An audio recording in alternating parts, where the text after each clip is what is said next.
Welcome, dear friends, to a gentle journey through Minecraft's Nether, that dimension of fire and brimstone that has fascinated and terrified players since 2010. Tonight, we will explore 120 facts about this hellish realm, told not with fear but with the calm appreciation of those who have learned to navigate its dangers and appreciate its alien beauty. These facts will ease you towards sleep while celebrating the dimension that taught us that hostile environments could become familiar, that fear could transform into mastery through patience and preparation. If you enjoy this peaceful exploration of hell itself, please consider subscribing so you never miss a bedtime journey, and share with me in the comments where you're watching from tonight and what your most memorable Nether experience has been. I love hearing stories from fellow travelers through the purple portals, so settle in, close your eyes when ready, and let us step through the portal together into the red landscapes of the Nether. The Nether was introduced to Minecraft in the Halloween update of October 31st, 2010, forever changing the game by adding a second dimension that players could access through constructed portals.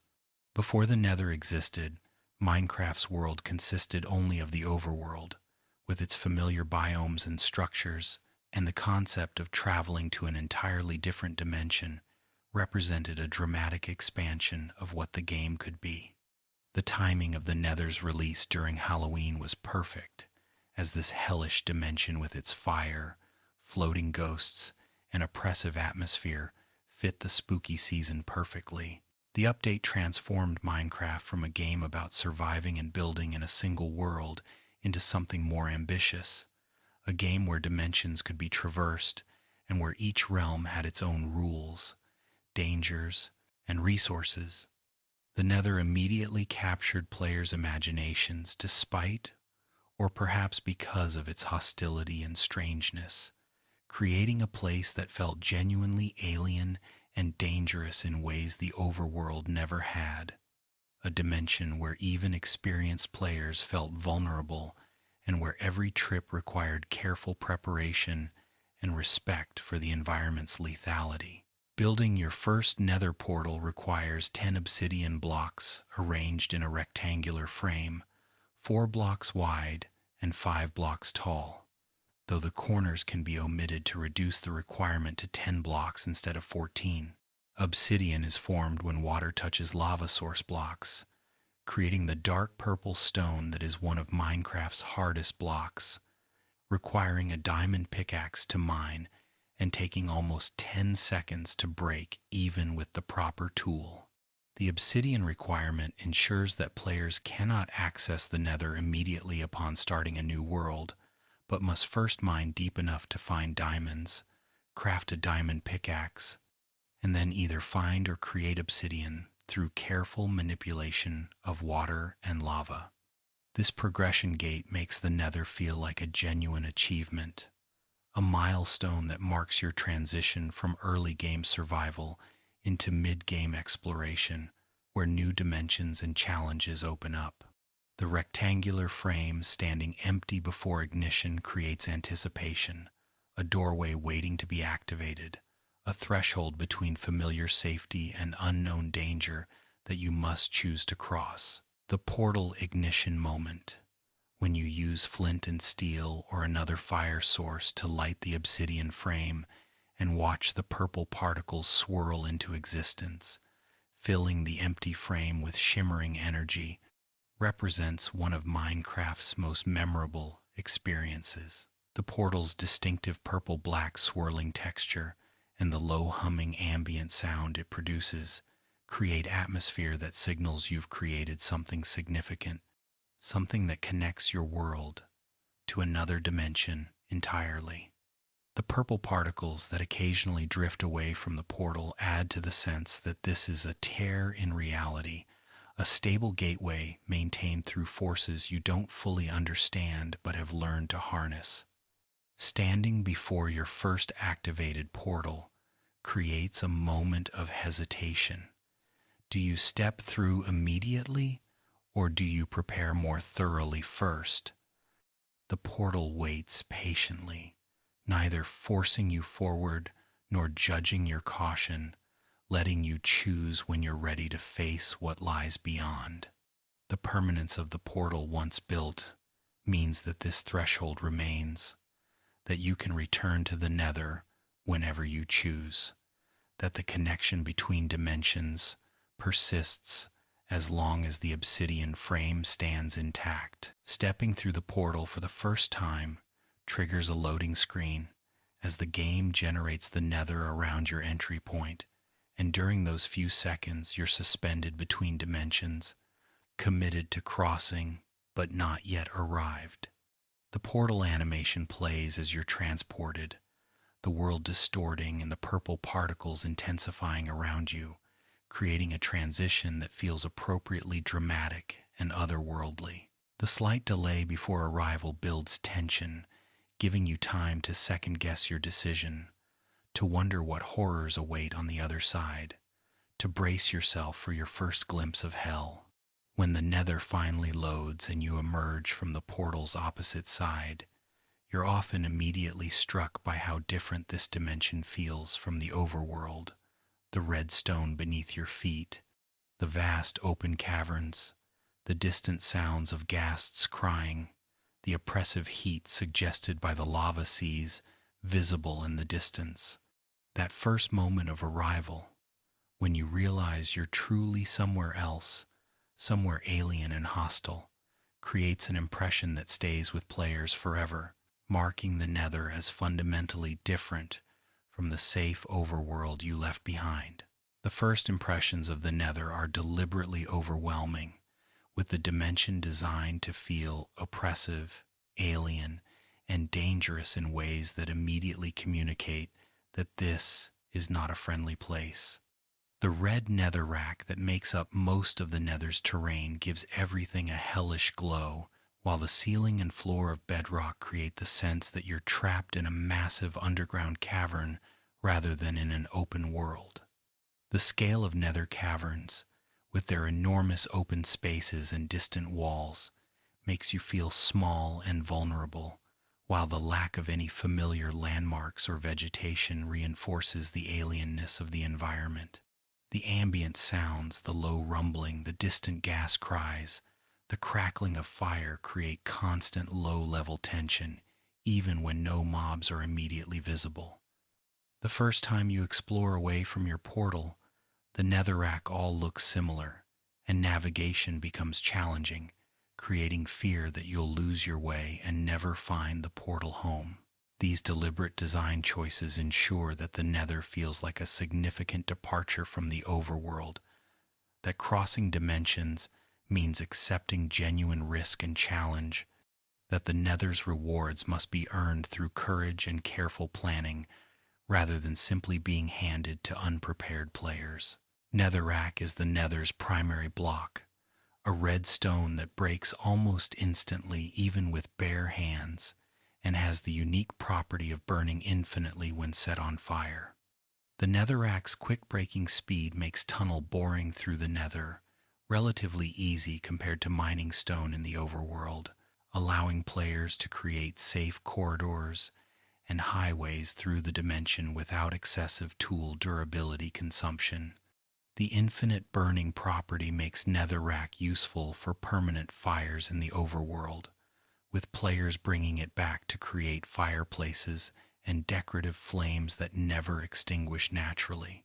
The name netherrack suggests both its location, the Nether, and its nature as the rack or foundation stone of hell, the material from which this dimension is primarily constructed. The texture and color of netherrack, with its red hue and rough appearance, reinforces the hellish aesthetic, while being distinctive enough that even at a distance or in poor lighting, you can identify when you're in the Nether versus any overworld environment. The ubiquity of netherrack, covering vast areas and making up the majority of what you see, could have been monotonous, but its quick mining speed and useful properties ensure it feels like a resource rather than just scenery. The Nether's compressed space creates one of its most useful features, Traveling 1 block in the Nether equals traveling 8 blocks in the Overworld, making Nether highways the most efficient way to travel long distances.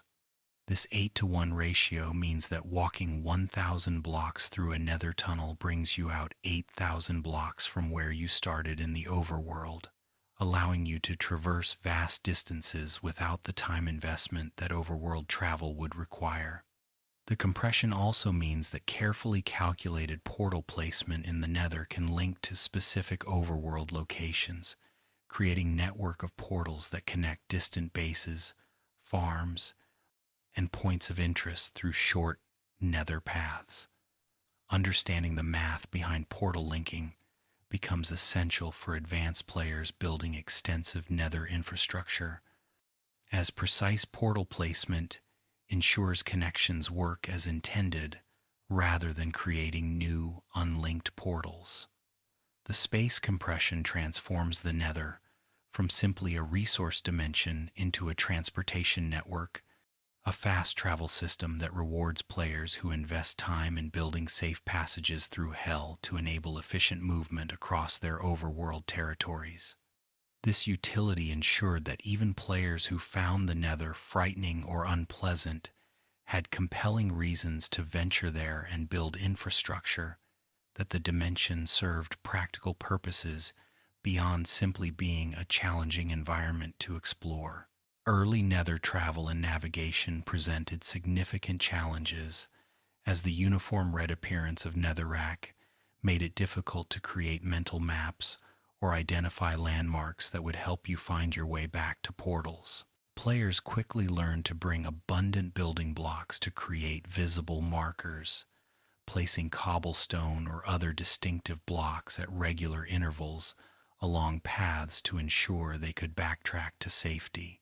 The risk of getting lost in the Nether was genuinely frightening, as dying in the dimension meant your items would drop and you'd respawn in the Overworld, with no easy way to return to retrieve them, making every Nether expedition potentially costly.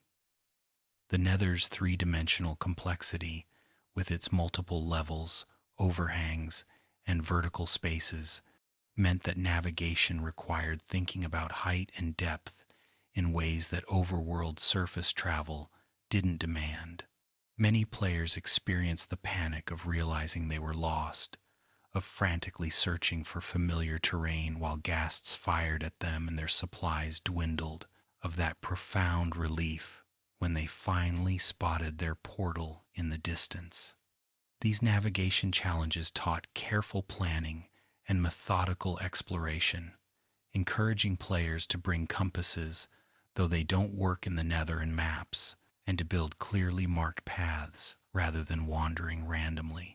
The ceiling and floor of bedrock create absolute boundaries in the Nether, with the dimension existing as a massive cavern between two unbreakable layers that define its vertical limits. The bedrock floor sits at Y level 0, while the ceiling reaches Y level 128 in older versions and 256 in newer ones, creating a defined space that feels both vast and contained simultaneously. The bedrock boundaries reinforce that the Nether is underground, that you're exploring a massive cave system rather than an open world, adding to the claustrophobic atmosphere despite the large open spaces. The ceiling particularly creates an oppressive feeling, a constant reminder that you're trapped beneath unbreakable stone with no possibility of escape upward. Later in Minecraft's development, players discovered ways to access the Nether roof, creating an entirely different experience where you could build on top of hell itself, using the flat bedrock surface for farms and transportation networks. The bedrock boundaries also created technical limits that affected world generation and structure placement, ensuring that everything in the Nether existed within defined vertical space, rather than potentially generating infinitely upward or downward as the Overworld could.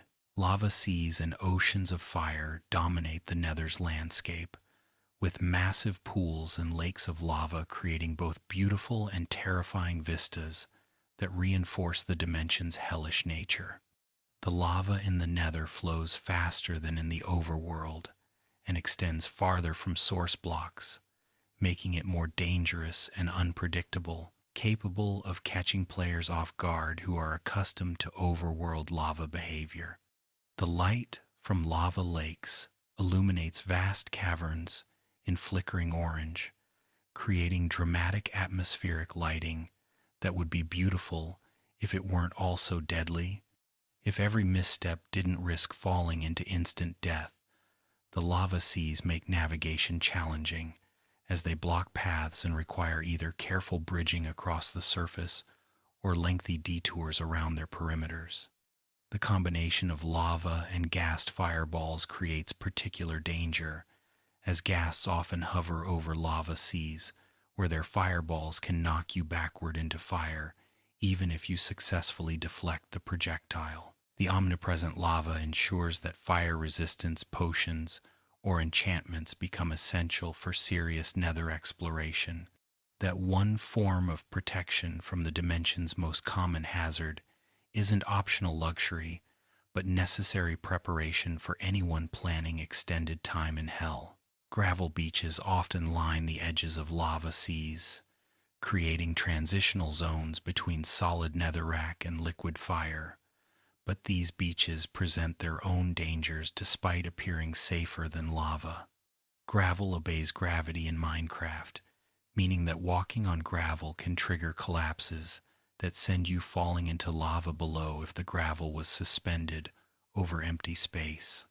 The visual similarity between stable gravel beaches and dangerous gravel overhangs means you can't easily distinguish safe ground from deadly traps without careful observation or testing. Many players have experienced the horrible moment when gravel beneath them suddenly falls away, when they realize too late that the beach they were walking on was only one layer thick over lava, when they scramble to place blocks or swim to safety before burning to death. The gravel beaches taught caution about assumptions, about not trusting that solid-looking ground was actually safe, about the Nether's tendency to punish carelessness in ways that the more forgiving Overworld rarely did.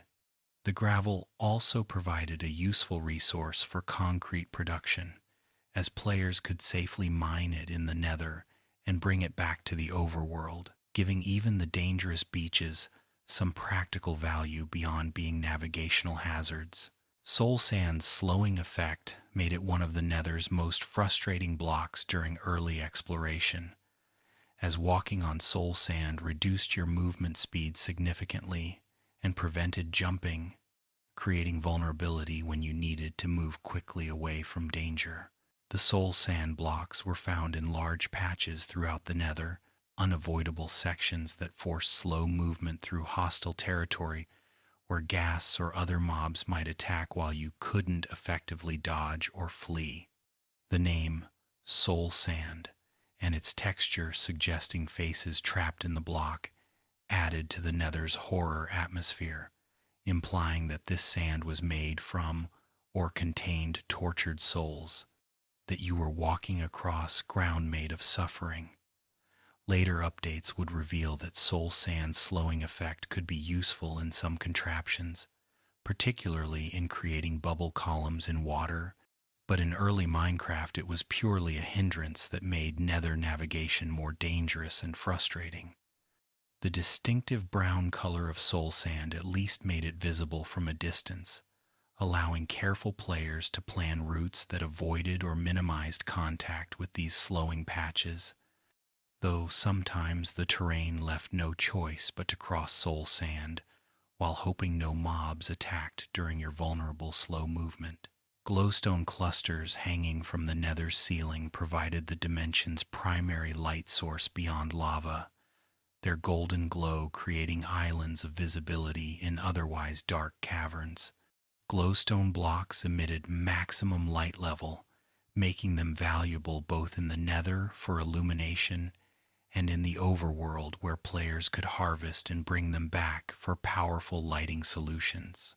Harvesting glowstone required building up to ceiling height or carefully shooting it down with arrows, as it typically generated too high to reach from ground level, creating risk as you built temporary pillars that might be destroyed by ghasts while you were elevated and vulnerable.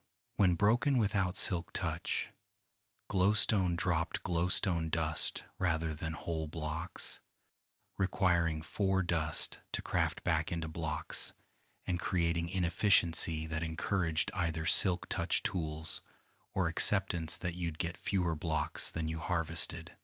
The warm golden light from glowstone was aesthetically pleasing, less harsh than torches, making it popular for lighting builds despite the danger of obtaining it. The glowstone's presence added some beauty to the Nether's otherwise oppressive environment, points of light in the darkness that suggested the dimension wasn't entirely hostile, that it contained resources worth the risk of collection. The Nether's ambient sounds and music create oppressive atmosphere that reinforces the dimension's hostility and alienness, with unsettling drones, distant echoes, and the ever-present sounds of fire and lava bubbling. The background ambiance includes sounds that suggest vast empty spaces, wind howling through caverns, and strange, unidentifiable noises that put players on edge even when no immediate threats are visible.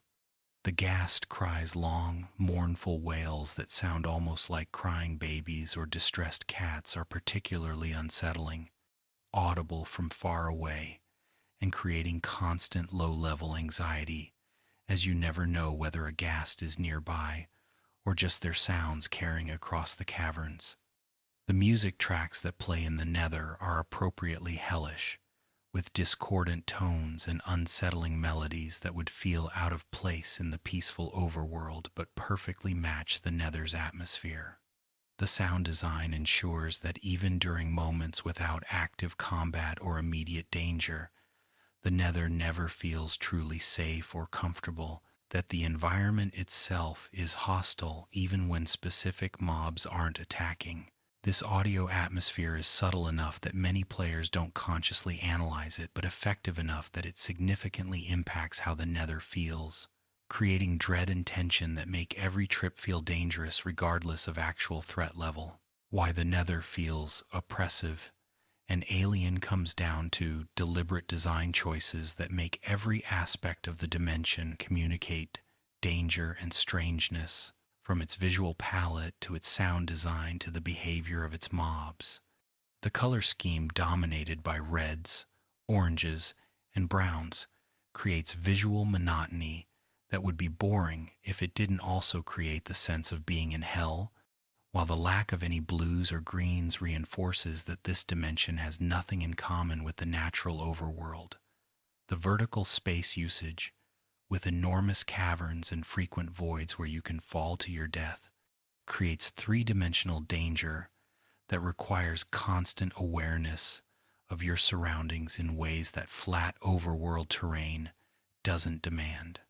The mob behaviors, particularly ghasts that attack from long distances and zombie pigmen that swarm when one is attacked, create threats that function differently from overworld mobs and require different strategies to handle safely.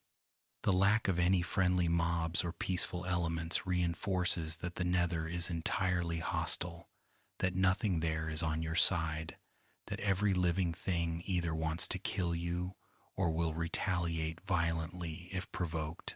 These combined elements create an experience that feels fundamentally different from the overworld, ensuring that stepping through the portal genuinely feels like entering another world rather than simply a different biome.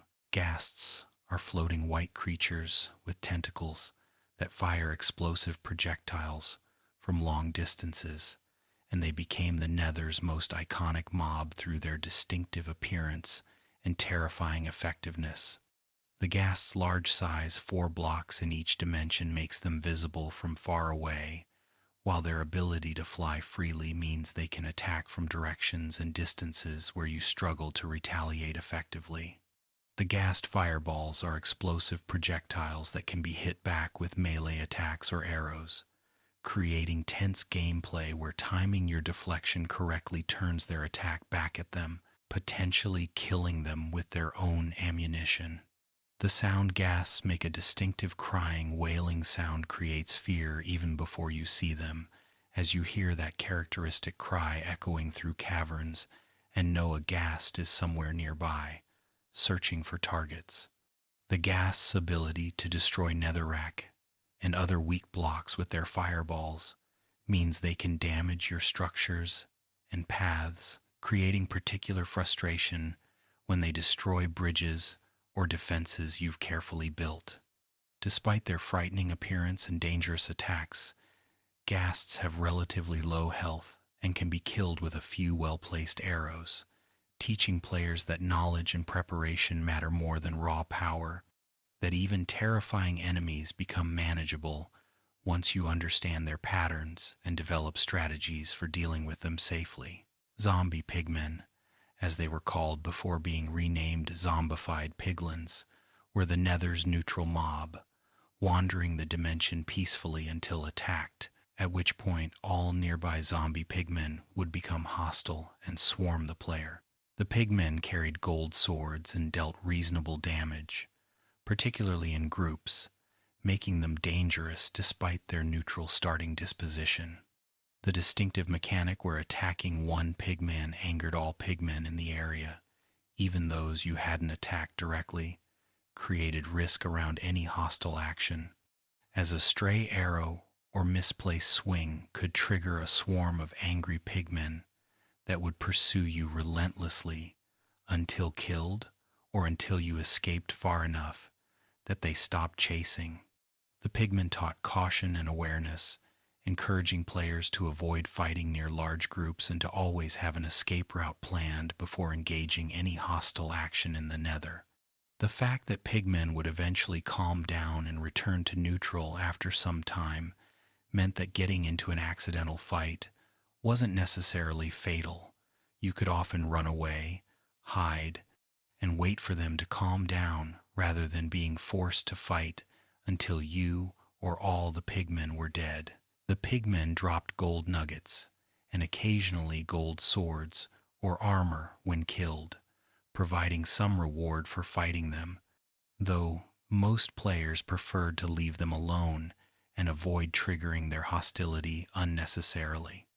The later transformation of zombie pigmen into zombified piglins as part of the Nether update changed their appearance and some behavior, but they maintained their role as neutral mobs that punished aggression. Magma cubes are the Nether's equivalent to Overworld slimes, bouncing cube-shaped mobs made of magma that split into smaller cubes when killed and are immune to fire damage. The magma cubes deal damage on contact and through their jumping attacks, making them dangerous in enclosed spaces where their bouncing movement makes them hard to avoid.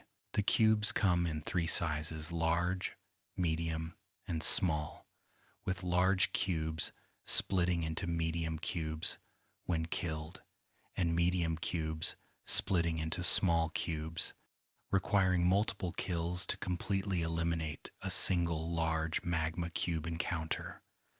The immunity to fire damage means that common Nether hazards like lava don't affect them, allowing magma cubes to bounce through and out of lava pools where they're impossible to see until they suddenly emerge and attack. The distinctive bouncing animation and cubic shape make magma cubes somewhat comical.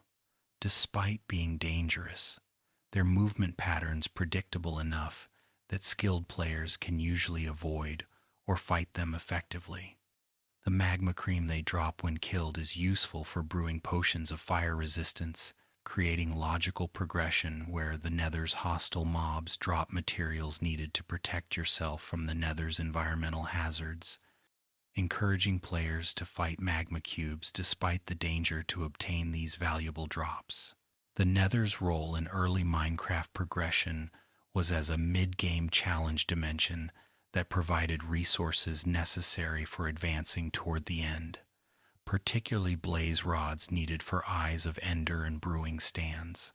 This design ensured that players had to venture into the Nether despite its dangers, that reaching the end and fighting the Ender Dragon required first conquering Hell and obtaining materials that existed nowhere else. The progression created natural flow where you explored the overworld until you could build a Nether portal, then explored the Nether until you could obtain blaze rods and other materials, then use those materials to find strongholds, and ultimately reach the end. The Nether sat perfectly in the middle of this progression, providing clear goals: find a fortress, defeat blazes, farm blaze rods, while also offering rewards beyond just progression materials.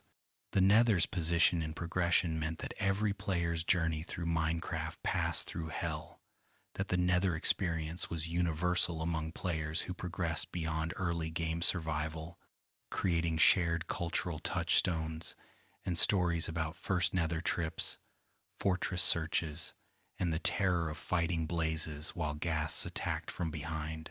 Why players feared the Nether initially came from the combination of its hostile environment, dangerous mobs, navigation challenges, and the high stakes of losing items in a dimension that was difficult to return to after death. The first trip to the Nether represented venturing into genuinely unknown and dangerous territory, with none of the familiarity that came from extensive overworld experience. The stories shared among players about Nether deaths falling into lava lakes, getting lost and running out of supplies, being overwhelmed by mobs, far from portals, created culture of fear around the dimension that made first trips anxiety-inducing experiences. The Nether's hostility meant that mistakes were punished severely and immediately, that the margin for error was smaller than in the overworld, where you could often recover from minor mistakes, that every trip required focus and careful play, rather than the relaxed exploration possible in safer overworld areas. Over time, as players gained experience and knowledge, the fear gradually transformed into respect mixed with confidence, recognition that the Nether was dangerous but manageable, that with proper preparation and caution you could explore and survive reliably, that the dimension's bark was worse than its bite, once you understood its patterns and developed appropriate strategies for handling its challenges. Nether fortresses are massive structures made of Nether brick that generate in the Nether, containing blaze spawners, Nether wart farms, and various loot chests that made them the primary destination for most Nether trips. Fortresses generate as long corridors and intersections, often with bridges over lava lakes and multiple levels, creating complex three-dimensional structures that could be difficult to fully explore and understand. The dark red Nether brick contrasts somewhat with the lighter red netherrack, making fortresses visible from distance if you're in the right positions, though they could also be hidden behind terrain or in unfortunate locations that made them hard to spot. Finding your first fortress typically required extensive exploration, as they didn't generate commonly, and you might need to travel thousands of blocks searching before locating one, making the discovery genuinely exciting and relieving after potentially hours of dangerous searching.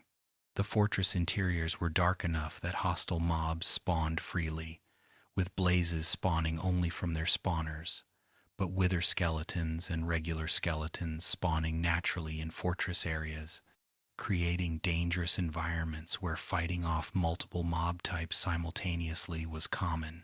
The fortress architecture with its bridges, corridors, and staircases created interesting navigation challenges and could be beautiful in its own way.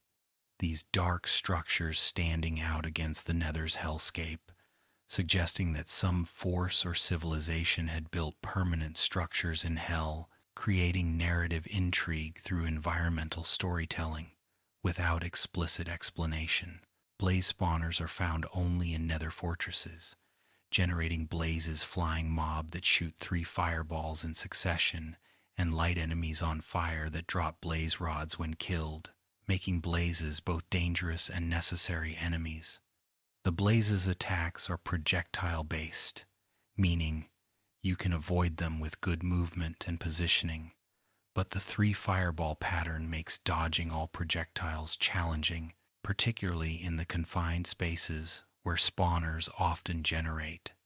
Blazes take damage from snowballs, creating interesting emergent gameplay where bringing snow from the overworld provides an unconventional weapon effective against these fire enemies. The blaze rods they drop are essential for brewing stands and for crafting Eyes of Ender, making blaze farming necessary for progression toward finding strongholds and reaching the end. Many players build blaze farms around spawners, creating safe fighting areas where they can kill blazes efficiently while protected from their attacks, transforming dangerous fortress areas into controlled farming locations. The blaze spawner rooms often have dangerous layouts with lava or drops that can kill players who aren't careful, requiring attention and caution even when building farms around them. Finding a blaze spawner represents a major milestone, as it solves one of the key progression blockers and allows you to gather blaze rods indefinitely, rather than needing to repeatedly search for and fight blazes in fortress areas. Wither skeletons are variants of skeletons that spawn in nether fortresses, taller and darker than regular skeletons and wielding stone swords rather than bows, inflicting the wither effect when they hit you. The wither effect turns your hearts black and causes damage over time, stacking with the direct damage from the skeleton's attacks to make wither skeleton fights particularly dangerous. Wither skeletons are tall enough that they can't fit through 2-block-high spaces, allowing players to create barriers that protect them while still allowing attacks, creating safe fighting strategies that negate much of the danger. The wither skeleton skulls they rarely drop are needed to summon the wither boss, requiring 3 skulls and creating significant grinding, as the drop rate is low and you might need to kill dozens or hundreds of wither skeletons to get 3 skulls. The skulls became valuable trade items in multiplayer, with players who had good wither skeleton farms providing skulls to those who didn't want to grind them personally. The wither skeleton's presence in fortresses alongside blazes meant that fortress exploration was consistently dangerous, that you couldn't lower your guard even briefly, that the nether structures were as hostile as its natural environments, that safety had to be actively created through lighting, barriers, and careful area control, rather than being found naturally anywhere in the dimension. And so we close this first part of our nether journey, having stepped through the portal and explored the hellish landscape that awaited on the other side, having met its hostile inhabitants and learned about its unique properties. We have seen how the nether was designed to feel alien and dangerous, how every element communicated threat and strangeness, how early players approached this dimension with genuine fear that gradually transformed into cautious respect and eventual mastery. As you drift towards sleep, imagine standing at the threshold of your first nether portal, seeing the purple particles swirl, hearing the low hum, feeling that moment of decision before stepping through into the unknown, knowing that fear and excitement mixed together as you prepared to face hell itself, to see what horrors and wonders waited beyond familiar safety. The nether portal stands ready, patient and eternal, connecting dimensions through the power of obsidian and fire, waiting for your return to the realms of lava and netherrack, of ghasts and fortresses, of danger and reward. Sleep well, and may your dreams carry you safely through purple portals into red landscapes, where fire burns eternally and the ceiling presses down with bedrock weight, where every step requires attention and every triumph feels earned through courage and careful planning. Nether wart farming began in the original nether fortresses, where soul sand patches with nether wart grew naturally, providing the essential ingredient for brewing awkward potions that serve as the base for almost all useful potions in Minecraft. Nether wart could only grow on soul sand regardless of light level or location, meaning you could bring it back to the overworld and farm it in safe, controlled environments once you obtained your first samples from fortress farms. The nether wart grew through 3 stages like overworld crops, though it wasn't affected by bone meal and simply required time to mature completely before harvesting yielded maximum returns. Finding nether wart in fortresses wasn't guaranteed. Not every fortress had wart farms, and sometimes you needed to search multiple fortresses before finding the distinctive red crops growing on soul sand patches in dark corridors or rooms. The importance of nether wart for potion brewing meant that securing a renewable source became a priority after obtaining blaze rods, ensuring you could create potions indefinitely rather than being limited by finite nether wart supplies. Many players established nether wart farms as their first serious agricultural projects, recognizing that potions would be essential for future challenges and that investing time in reliable nether wart production would pay dividends throughout their world's lifetime. The original nether biome before the nether update consisted of uniform terrain where netherrack, lava, soul sand, and gravel appeared throughout the dimension without distinct regions or environmental variations. This uniformity made navigation particularly challenging, as everywhere looked essentially the same, with only fortresses and occasional terrain features providing any landmarks or visual distinction.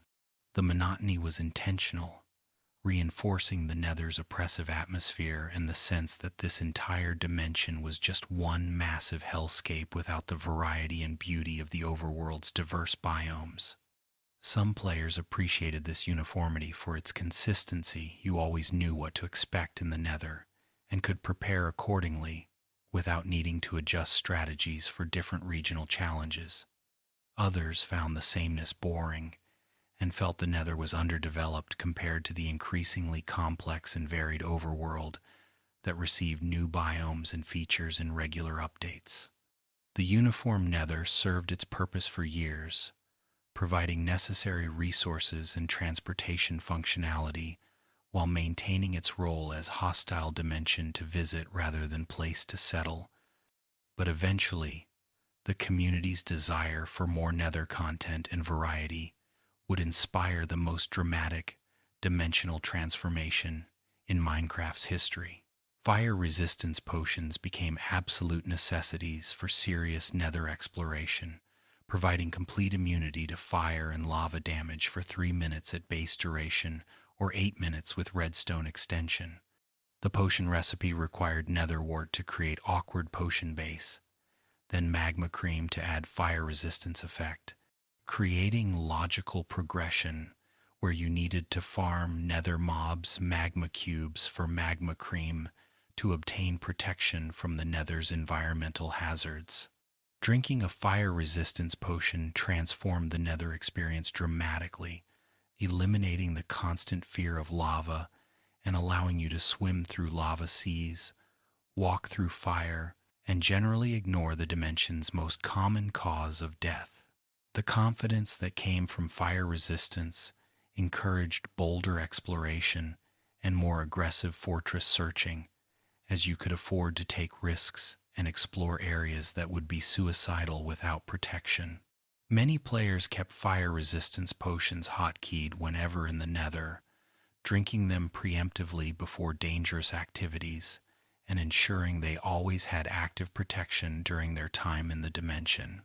The splash potion variants allowed you to throw fire resistance onto friends in multiplayer or to extinguish yourself if you caught fire before the potion took effect, adding utility beyond simple drinking for personal protection. Building in the Nether presented unique challenges beyond simply the hostile mobs and environmental hazards, as the lack of wood and the abundance of fire meant that many common building materials and techniques from the overworld wouldn't work effectively.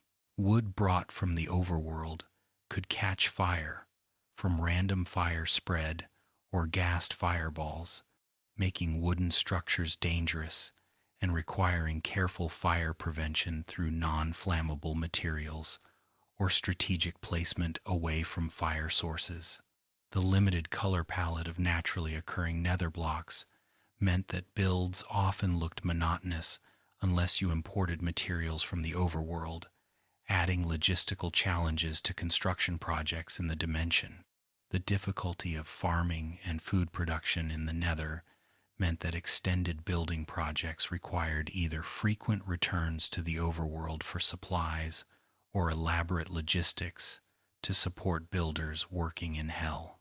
Despite these challenges, some players enjoyed building nether bases as ultimate tests of their skill and preparation, creating safe havens in the most hostile environment possible and proving that with sufficient effort and resources, nowhere in Minecraft was truly uninhabitable. The builds that succeeded in the Nether often had distinctive aesthetic that embraced the dimension's red color scheme and hellish atmosphere, creating fortresses and bases that looked like they belonged in hell, rather than trying to recreate overworld architectural styles in inappropriate contexts. Beds exploding in the Nether became an infamous and often lethal discovery for players who tried to sleep there, as attempting to use a bed in the Nether or End causes it to explode with significant force that can kill you and destroy surrounding blocks.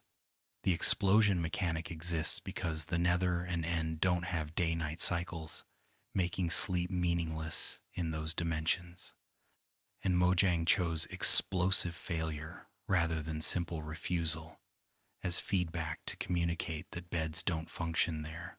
Many players discovered this mechanic accidentally when they tried to set spawn points in the Nether or simply wanted to skip time out of habit, resulting in unexpected deaths that were frustrating but also darkly humorous in retrospect.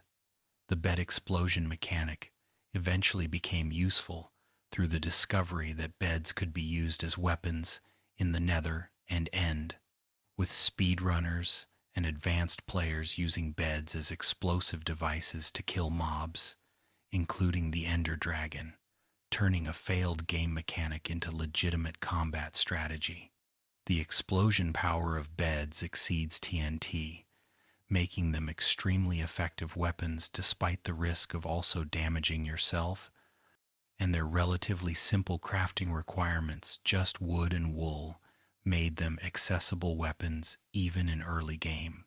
The community embraced bed explosions as characteristic Minecraft jank, the kind of unexpected mechanic that seems like oversight but becomes beloved feature, creating memorable stories and demonstrating that sometimes the most interesting gameplay emerges from systems interacting in unintended ways. Early Nether Hub concepts emerged as players realized the transportation potential of the 8-to-1 space compression and began building central hubs from which tunnels radiated toward various overworld destinations.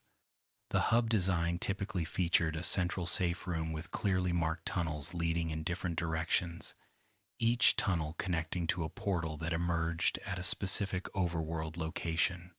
Building these hubs required significant time investment boring long tunnels through netherrack, portal linking coordination to ensure connections functioned correctly, and defensive measures to prevent mob intrusions into supposedly safe spaces.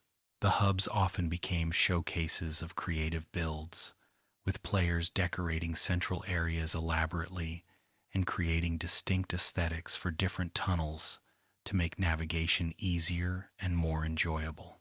The transportation efficiency gained from functional hub systems was enormous, allowing instant travel between locations that would require hours of overworld walking or iceboat highways, making previously isolated areas accessible and enabling base expansion across vast territories. The community aspect of hubs in multiplayer servers created shared infrastructure where players contributed tunnels to their bases, collectively building networks that served entire communities and fostered cooperation through shared investment in Nether infrastructure. The Nether's connection to fast travel became its most important utility for many players, transforming the dangerous dimension into essential infrastructure for anyone with large overworld territories or multiple bases. The iceboat highway construction on the Nether roof, discovered after players found ways to reach the top of the bedrock ceiling, created even faster travel through completely flat terrain where boats on ice achieved incredible speeds, without terrain obstacles or mob threats. The calculated portal placement required understanding coordinates and conversion between Nether and Overworld positions, creating mathematical puzzles where precise positioning ensured portals linked correctly and emerging in desired locations rather than creating new portals hundreds of blocks away. The travel network construction represented significant infrastructure projects in long-term worlds, with thousands of blocks of tunnel boring, lighting, and portal building required to create comprehensive systems linking all important locations. The investment paid dividends across countless hours of gameplay, making activities that would otherwise be tediously time-consuming, traveling between bases, accessing distant farms, reaching remote biomes quick and efficient through Nether shortcuts that compressed space and eliminated overworld travel time. Quartz ore generated throughout the Nether in large veins, providing material for decorative blocks that were popular in overworld builds for their clean white appearance, contrasting with most other building materials. Nether quartz ore, mined with any pickaxe dropped quartz items that could be crafted into various quartz block variants: regular, chiseled, pillar, smooth, each with distinct textures and applications in construction. The quartz's bright white color made it valuable for modern, clean, or ornate architectural styles that wanted contrast against stone or wood, while the pillared variant's directional texture allowed for column and detailed work. Mining quartz required significant time investment as you needed 4 quartz items to craft 1 block, meaning large building projects could require thousands of ore blocks mined and processed. The quartz mining often happened while searching for fortresses or ancient debris, creating dual-purpose nether trips where you gathered decorative materials alongside progression resources.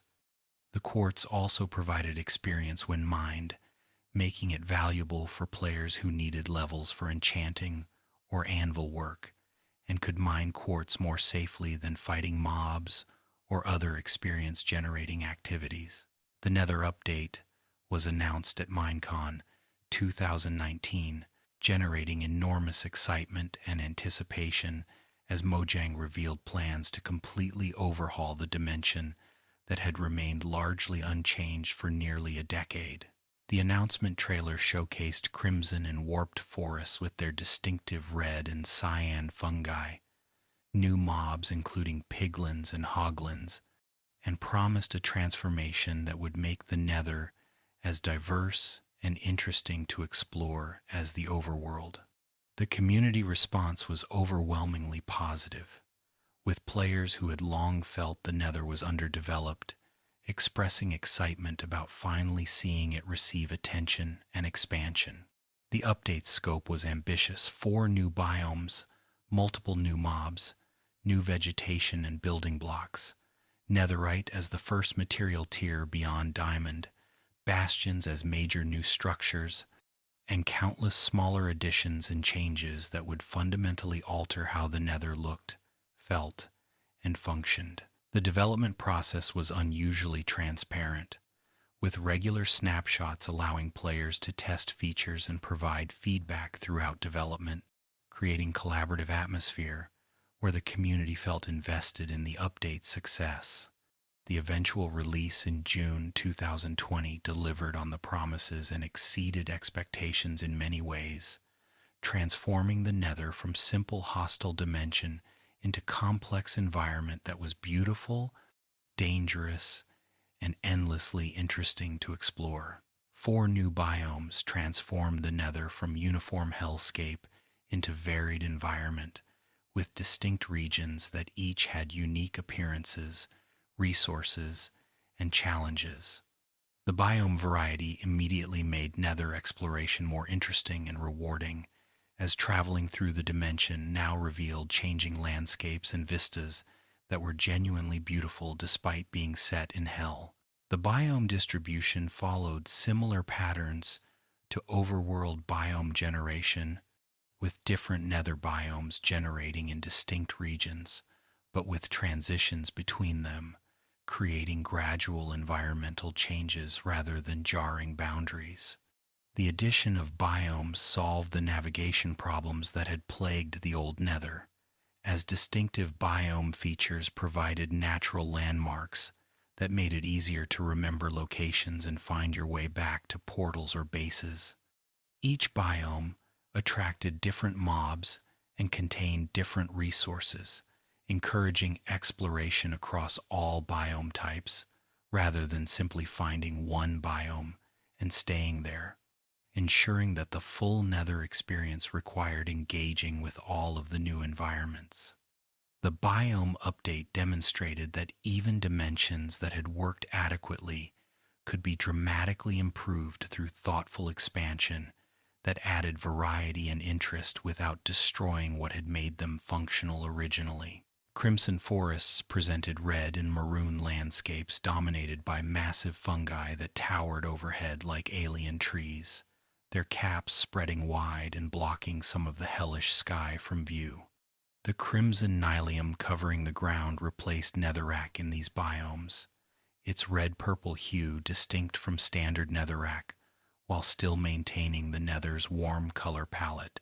Crimson roots and vines grew throughout the biome, adding vegetation detail that made the forests feel alive rather than barren, while weeping vines hung from fungi caps and could be climbed for vertical movement. Hoglins spawned naturally in crimson forests, large, hostile, pig-like creatures that could be bred and hunted for food, providing the Nether's first renewable food source and making survival in the dimension more feasible.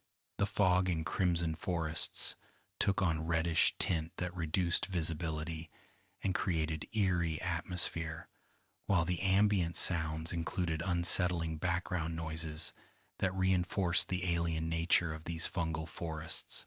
The crimson fungi themselves could be harvested and grown on nylium, providing renewable crimson wood that became popular building material for its rich red color and the fact that unlike Overworld wood, it couldn't catch fire naturally, making it safe for Nether construction without fire risk.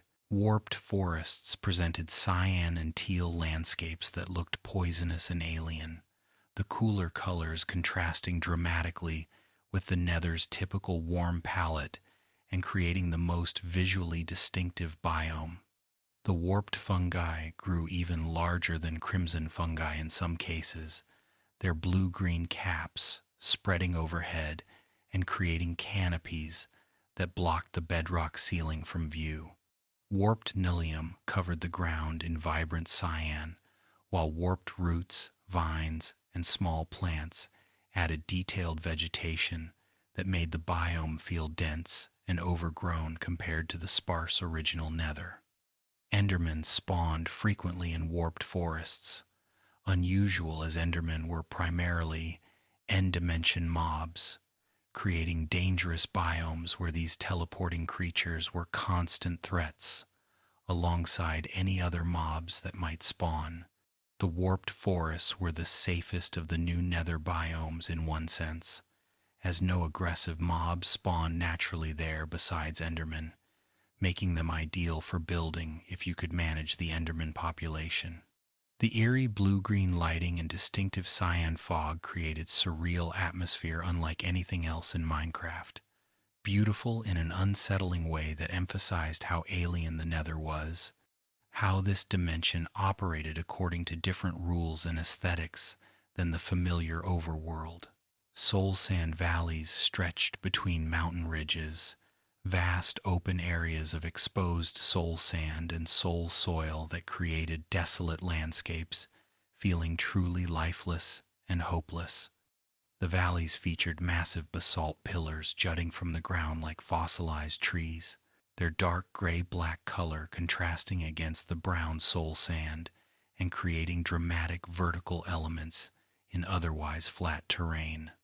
Exposed fossil structures generated more commonly in soul sand valleys than anywhere else, massive bone-like formations suggesting the ancient remains of enormous creatures, adding to the valley's death-focused aesthetic and implying dark history for these regions.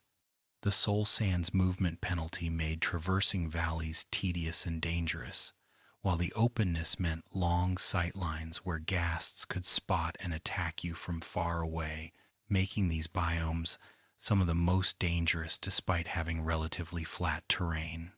The blue soul fire that could be lit on soul sand or soul soil created eerie lighting distinct from normal orange fire, while soul torches and soul lanterns crafted with soul sand or soil provided blue light sources for building. The valleys felt like the Nether's most oppressive biomes despite the openness, the desolation and death imagery creating atmosphere of hopelessness and decay that made you want to pass through quickly rather than linger or settle. Basalt deltas featured difficult terrain of basalt columns and pools of lava that created navigational nightmares, where every step required attention and where falling was constant danger. The blackstone that generated throughout the biome provided the Nether's equivalent to cobblestone, a building material that could be mined and used for construction in ways that netherrack's instant breaking and less appealing texture had never facilitated. The basalt itself came in regular and polished variants, creating building options from industrial gray to smooth, refined finishes that worked well in modern or minimalist architectural styles. The terrain difficulty in basalt deltas made them frustrating to explore on foot, with the columnar basalt creating maze-like paths and the lava pools between columns forcing constant, careful navigation and bridging. Magma cubes spawned abundantly in basalt deltas, their bouncing filling the valleys with constant movement and danger, making these biomes combat-intensive compared to other nether regions. The ghast spawn rates were higher in basalt deltas than elsewhere, ensuring that you rarely had moments of peace while navigating the difficult terrain, creating biomes that tested patience and navigation skill more than combat ability or preparation. Biomes that were genuinely challenging simply to move through effectively. Netherite represented the first equipment tier beyond diamond, requiring ancient debris found only in the Nether to create and providing small stat improvements alongside the unique property of not burning in lava or fire. The Netherite upgrade system required crafting Netherite ingots from ancient debris and gold, then using smithing tables to upgrade diamond equipment to Netherite variants, preserving enchantments, and adding the new tier's benefits. The stat improvements were modest Netherite, provided slightly more armor, slightly more damage, slightly more durability, but the lava immunity alone justified the upgrade for anyone spending significant time in the Nether or who feared lava deaths destroying their best equipment.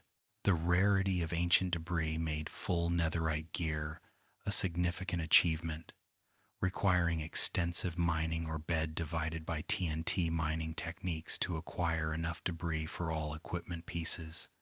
The upgrade system was controversial among some players who felt the effort required wasn't justified by the small stat improvements, while others appreciated that Netherite was aspirational endgame goal rather than mandatory progression, that you could successfully complete all Minecraft content with diamond gear and Netherite was luxury for dedicated players.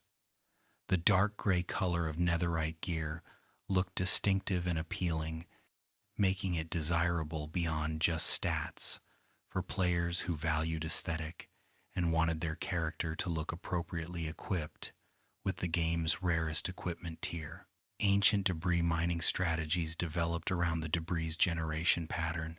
It spawned in small veins at any height, but was most common at Y level 15 in older versions, and throughout lower nether heights in newer generation. Strip mining at the optimal level could find debris but was time-consuming, requiring extensive tunnel networks and careful observation for the distinctive brown-gray debris blocks among surrounding netherrack. Bed mining became a popular technique where players placed beds, carefully positioned themselves, and used the bed explosions to blast large areas, potentially exposing debris while also creating risks of dying to explosions or exposed lava.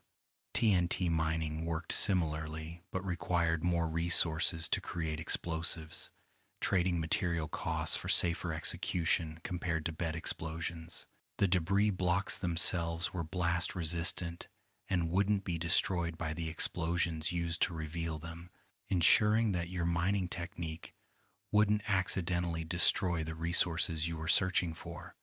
Mining ancient debris became meditative activity for some players, putting on music or podcasts while systematically boring tunnels and collecting the rare blocks, while others found it tedious and preferred to simply trade for netherite ingots in multiplayer or accept that full netherite gear wasn't necessary for their playstyle. Piglins became the Nether's primary new mob, humanoid pig creatures that wore gold armor, wielded crossbows or swords, and represented the dimension's indigenous intelligent inhabitants. Piglins were hostile to players not wearing gold armor but ignored players who wore at least one piece of gold equipment, creating interesting gameplay where you needed to maintain gold armor for safe passage through piglin territories. The piglins' behavior suggested society and culture. They lived in groups, hunted hoglins for food, loved gold, and had structure and hierarchy visible in their bastion homes. Baby piglins occasionally spawned and would ride baby hoglins, creating adorable mounted units that were still hostile if provoked but added charm, and suggested that piglin society included childhood and family structures. The piglins' reactions to various actions and items dancing when they killed hoglins, examining gold ingots before trading, fleeing from soul fire added personality and made them feel like creatures with motivations and preferences rather than simple hostile mobs. The transformation of zombie pigmen into zombified piglins with the update created lore implications that the zombie variants were piglins who had somehow been corrupted or transformed, adding tragic element to these undead creatures who had once been members of functioning nether society. Piglin bartering mechanics allowed players to throw gold ingots to piglins, who would examine them and throw random items in return, creating renewable source for various nether items and some overworld resources. The barter loot table included useful items like fire resistance potions, ender pearls for speedrunners, iron nuggets, gravel, and occasionally rare items like soul speed enchanted books or crying obsidian. The bartering transformed gold from relatively useless material into valuable trading currency, giving players reasons to build gold farms and value gold more highly than its limited crafting recipes had previously justified. The random nature of bartering created excitement and disappointment, as you never knew whether a trade would yield something valuable or common, adding gambling-like appeal, where the possibility of rare drops encouraged extensive bartering, despite frequent disappointing results. The bartering system also provided alternative progression paths, where players could obtain certain items through trading rather than finding them in structures, creating flexibility in how you approached nether exploration and resource gathering. The piglins' behavior during bartering examining the gold ingot, making satisfied sounds. Tossing the return item added charm and made trading feel like actual exchange with intelligent creatures rather than impersonal game mechanic. Bastions represented massive new structures that served as piglin fortresses, sprawling complexes made of black stone and basalt that came in 4 distinct variants with different layouts and challenges. The housing bastions featured multiple levels with piglin living spaces and storage areas, feeling like residential complexes for entire piglin communities. The stables bastions centered around hoglin pens and featured vertical layouts that required careful navigation through dangerous heights. The treasure bastions contained the most valuable loot, including diamond armor and tools, ancient debris, and enchanted golden equipment, but also the most dangerous layouts with lava moats and numerous piglins. The bridge bastions featured long, elevated walkways over lava, with piglin defenders positioned to knock players into fire, creating tense navigation challenges. All bastion types contained gold blocks in their construction, making them valuable for players who wanted to mine the structures themselves after clearing out piglins. The piglin brutes that spawned only in bastions were stronger variants that always attacked players regardless of gold armor, wielding golden axes and dealing heavy damage that required careful combat to overcome safely. Bastion treasure hunting required preparation and strategy, as the structures were large, confusing, and filled with dangerous piglin defenders, including brutes. The various chest types in bastions, regular chests, gilded black stone that dropped itself, or gold nuggets. Chest minecarts in some variants meant comprehensive looting, required thorough exploration of entire structures rather than simply grabbing obvious chests and leaving. The loot quality in bastions rivaled or exceeded nether fortresses, making them equally important destinations but for different resources. Bastions provided netherite upgrade materials and strong equipment, while fortresses provided progression items like blaze rods and netherwort. The bastion architecture created interesting parkour and navigation challenges, with vertical spaces, lava moats, and narrow bridges testing movement skill alongside combat ability. Many players built temporary bases or safe rooms within bastions, securing areas from which they could gradually clear the structure and collect loot safely rather than trying to rush through in single dangerous raid. The bastions demonstrated Mojang's improved structure design capabilities, creating varied, engaging layouts that were fun to explore and loot while being appropriately challenging for their position in progression. Hoglin behavior and hunting added the Nether's first reliable food source, as hoglins could be bred with crimson fungi and killed for pork chops and leather. The hoglins were large, hostile mobs that charged players who came near, dealing significant damage with their tusks, but being relatively easy to kill with proper weapons and fighting techniques. The hoglins would flee from warped fungi and nether portals, creating methods to control and funnel them for farming purposes or to create safe zones they wouldn't enter. Baby hoglins were passive and could be bred from adults, making sustainable hoglin farming possible in the Nether if you brought or grew crimson fungi for breeding. The addition of farmable food sources in the Nether meant that extended stays became feasible without needing to constantly return to the Overworld for supplies, making Nether-only challenges and bases more practical. The hoglins also provided combat challenges as naturally spawning hostile mobs that required actual fighting rather than just avoidance, adding to the Nether's danger, while also providing rewards for successful combat beyond just survival experience. Striders became the Nether's passive mobs and primary transportation method for traversing lava oceans, large red creatures that walked on lava surfaces and could be ridden when saddled and directed with warped fungus on a stick. The striders spawned in lava lakes throughout the Nether, sometimes wearing saddles naturally and occasionally being ridden by baby striders or zombified piglins. Riding striders transformed lava oceans from impassable barriers into highways, allowing safe, efficient travel across the Nether's most dangerous terrain type without needing to build bridges or risk falling in. The striders moved slowly on land and would seek lava when on solid ground, shivering and turning purple when out of their preferred environment, adding personality and making them feel like actual creatures adapted to Nether conditions rather than simple transportation mechanics.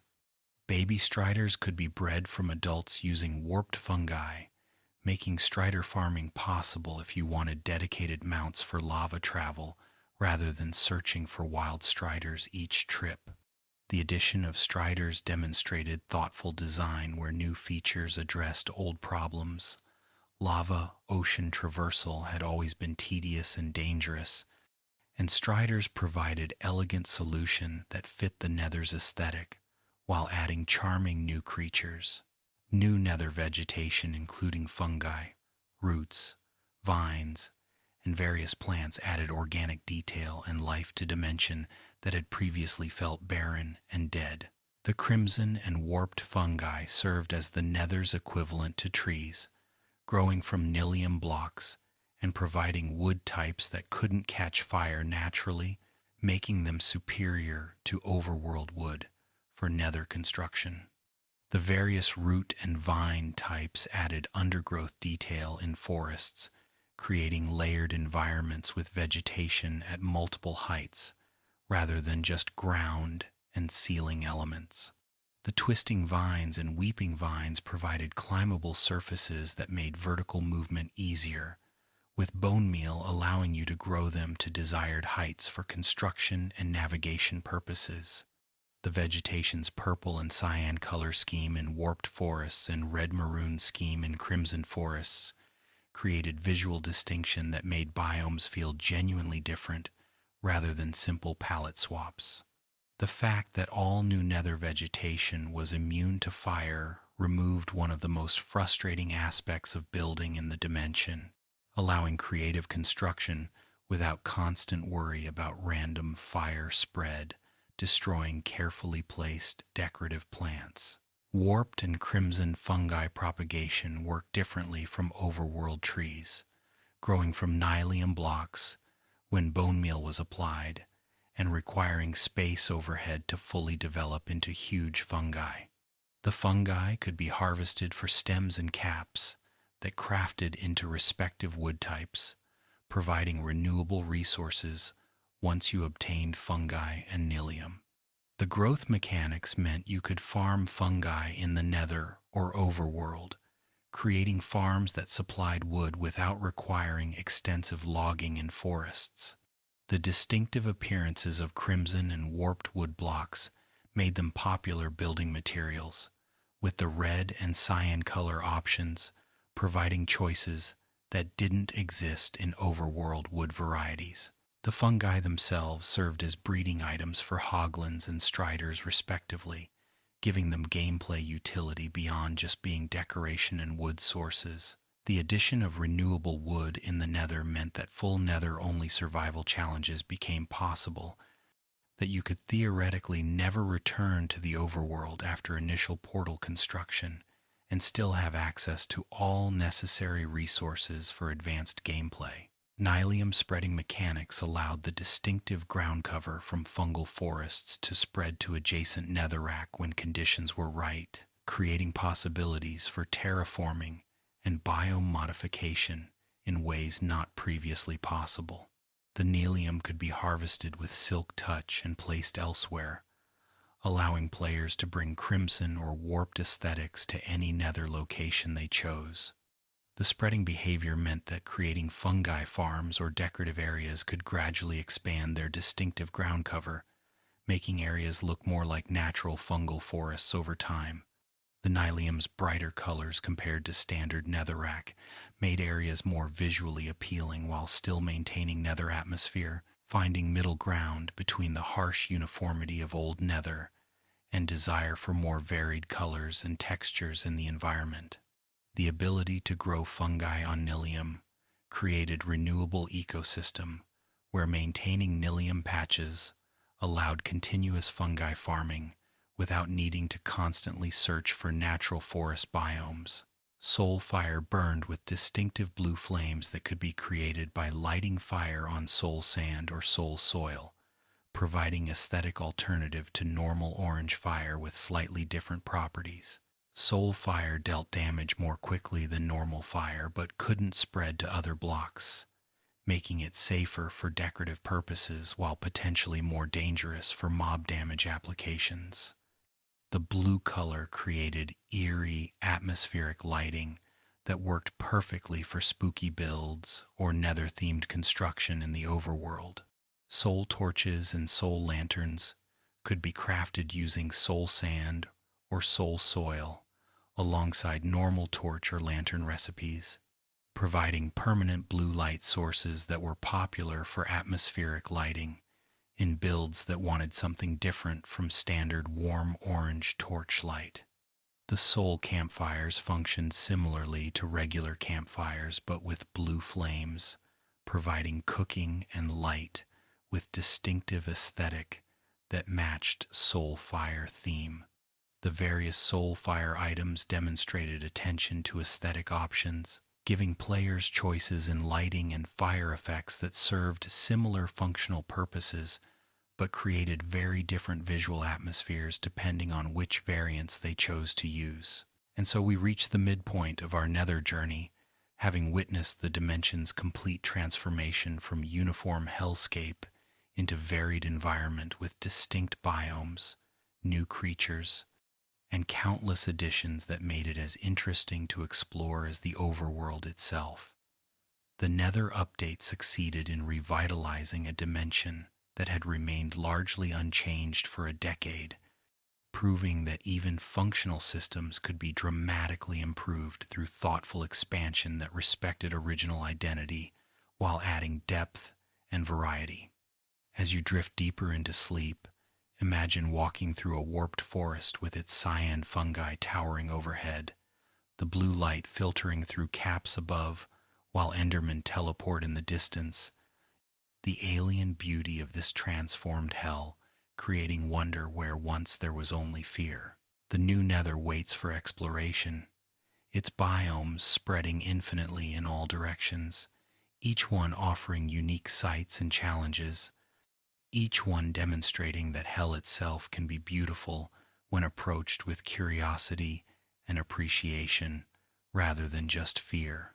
Sleep peacefully knowing that the Nether has been reborn, that the dimension once feared now invites discovery, that through transformation even hell can become home. Crying obsidian and respawn anchors introduce the revolutionary ability to set spawn points within the Nether itself, eliminating one of the dimension's greatest risks, dying far from your portal and being unable to return to retrieve items.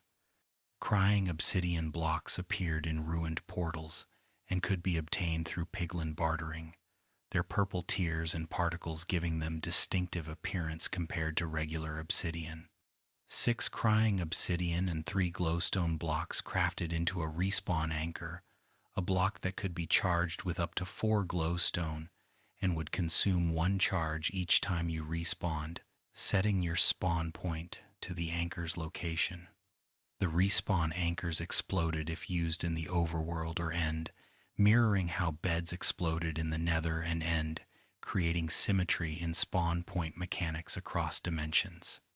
The ability to respawn in the Nether transformed the dimension's risk profile dramatically, making extended mining trips, fortress raids, and bastion looting far less terrifying since death no longer meant spawning thousands of blocks away in the overworld with no clear path back. The anchor's charging system meant you needed to maintain glowstone supplies to keep spawn points functional, creating interesting logistics around ensuring you had backup charges available before they were needed in emergencies.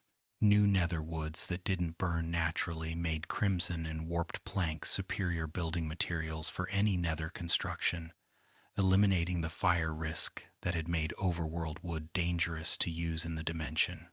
The fire immunity applied to all forms of the wood planks, slabs, stairs, fences, making comprehensive building possible without worrying about gas fireballs or random fire spread destroying your work. The distinctive colors of crimson and warped wood provided aesthetic variety that overworld woods couldn't match, with deep red and vibrant cyan offering bold design choices for players wanting colorful or thematic builds. The fact that nether woods couldn't be used as furnace fuel made sense thematically. Wood from hell shouldn't burn in ordinary fires, while creating slight inconvenience for players who accidentally tried to smelt with netherwood and found it wouldn't work. Building with netherwoods in the overworld became popular for colorful construction and for builds where fire immunity was valuable, such as fireplaces, fire features, or structures where natural fire spread was desired aesthetic without risk to the building itself. Blackstone as the Nether's cobblestone provided a building material that could be mined abundantly and used for construction, decoration, and crafting in ways that Netherrack's instant breaking and less appealing texture never facilitated. Regular Blackstone had rough, dark texture similar to cobblestone, while polished Blackstone variants provided smoother options for refined construction. The Blackstone could be crafted into all standard stone variants: stairs, slabs, walls, buttons, pressure plates, making it fully functional building material with complete versatility. The dark color made Blackstone popular for modern builds, Gothic architecture, and any construction wanting sophisticated dark palette that complemented lighter materials. The gilded Blackstone occasionally found in bastions had slight chance to drop gold nuggets when mined, creating interesting decision about whether to use it decoratively for its distinctive appearance or mine it for small gold returns.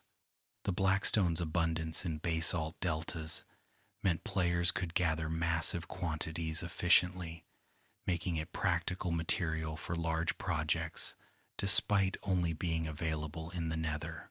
Polished Blackstone bricks and their variants created refined aesthetic options that worked beautifully for floors, walls, and detailed architectural elements.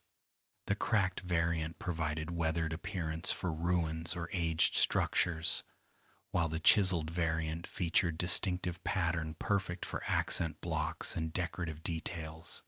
The polished Blackstone brick walls, stairs, and slabs ensured comprehensive building possibilities with consistent aesthetic across all block types needed for complete construction. The Blackstone family of blocks demonstrated how thoughtful block additions could provide entirely new aesthetic possibilities, giving builders tools to create styles and atmospheres that weren't possible with existing materials. The popularity of Blackstone in community builds showed that players valued having expanded palettes and that new blocks didn't need gameplay functionality to be worthwhile. Addition's aesthetic variety itself was valuable contribution to creative possibilities. Lodestone and compass navigation provided solution to one of the Nether's persistent problems, the fact that regular compasses didn't function, making navigation difficult even with experience. Lodestones could be crafted from netherite and chiseled stone bricks, then placed in any dimension, and compasses could be bound to lodestones by using them on the block. The lodestone compass would always point toward its bound lodestone regardless of dimension or distance, creating a reliable navigation tool that worked where regular compasses failed. The system allowed creating multiple lodestone compasses pointing to different locations, letting you navigate to various important points, portals, bases, fortresses, by switching between appropriate compasses. The lodestone compasses functioned in all dimensions, making them useful for overworld navigation as well, particularly for locations far from world spawn, where regular compasses provided no useful information. The only limitation was that lodestones required netherite ingots to craft, making them expensive early in worlds but readily available once you'd gathered ancient debris for equipment. The lodestone system showed elegant design where new items solved specific problems while integrating smoothly with existing mechanics and maintaining appropriate costs that prevented them from being trivial conveniences. Target blocks added useful redstone components that could detect projectile hits and emit signal strength based on how close to center the projectile struck. The target blocks were crafted from hay bales and redstone dust, making them accessible materials despite their somewhat specialized function. The blocks found use in various contraptions where detecting arrow hits triggered events, in archery ranges where accurate shooting produced stronger signals than off-center hits, and in decorative applications where the distinctive target pattern fit thematic builds. The target blocks demonstrated Mojang's commitment to expanding redstone possibilities through new components that enabled contraptions and mechanics not previously feasible. Continuing evolution of Minecraft's technical gameplay alongside survival and creative building aspects. The Nether's new ambiance and music transformed the dimension's atmosphere completely, with each biome receiving distinctive soundscapes that reinforced their individual character and aesthetic. The warped forests featured ethereal ambient sounds that emphasized their alien nature, while crimson forests had deeper, more ominous background audio. The soul sand valleys included wind and haunting echoes that reinforced their desolate wasteland atmosphere, while basalt deltas featured sharper sounds, suggesting the harsh, rocky terrain. The new music tracks, particularly the Nether-specific compositions, were more varied and atmospheric than the original Nether music, creating emotional resonance and enhancing the sense that each biome was distinct environment rather than simple visual variation. The sound design demonstrated how crucial audio was to creating compelling game environments, how the right sounds could make beautiful biomes feel inviting or create tension in dangerous areas, how music could enhance emotional response to landscapes and encounters. The ambient audio ensured that even players who didn't consciously focus on sound design still felt the biome's distinct atmospheres, that the audio contributed to overall experience in ways that enriched gameplay even when not explicitly noticed. Biome-specific atmospheric changes, including fog color, particle effects, and lighting variations, created visual distinction that made each Nether biome feel unique, even beyond their different blocks and generation patterns. The warped forest's cyan fog created visibility conditions that made navigation challenging while reinforcing the poisonous, alien atmosphere. The crimson forest's red fog and particle effects suggested heat and made the biome feel more intensely hellish than even the original Nether. The Soul Sand Valley's greater visibility across their open terrain contrasted with the forest biome's reduced sight lines, creating distinct exploration experiences based on biome type. The basalt delta's gray-brown ash particles suggested volcanic activity and made the environment feel harsh and industrial. These atmospheric touches showed attention to creating complete biome experiences where every element, terrain generation, mob spawning, sound design, visual atmosphere worked together to create cohesive environments that felt genuinely different rather than superficially varied. How the update made Nether exploration rewarding extended beyond just adding visual variety to fundamentally changing the risk-reward calculation around spending time in the dimension. The new blocks provided valuable building materials worth collecting, the bastions contained loot worth raiding, the piglins offered bartering that could yield useful items, and the biome variety made exploration itself interesting rather than tedious navigation through uniform terrain. The Netherite upgrade materials gave long-term players new progression goals that required extensive Nether engagement rather than brief visits for specific resources. The ability to set Nether spawn points reduced death penalties and made ambitious projects feasible. The various quality of life improvements, striders for lava traversal, soul speed for soul sand movement, better navigation options, addressed old frustrations, and made the Nether feel more polished and thoughtfully designed. The transformation demonstrated that updates could fundamentally improve dimensions without destroying their identity. That making Hell more varied and interesting didn't mean making it less dangerous or challenging. That players appreciated having reasons to explore and engage with content rather than simply passing through to obtain mandatory progression items before leaving permanently. Nether roof access became popular strategy after players discovered methods to reach the bedrock ceiling through glitches, portal mechanics, or careful block placement, creating entirely different Nether experience on top of Hell itself. The roof was completely flat bedrock extending infinitely in all directions, free from terrain obstacles, lava, or hostile mob spawns except for Endermen.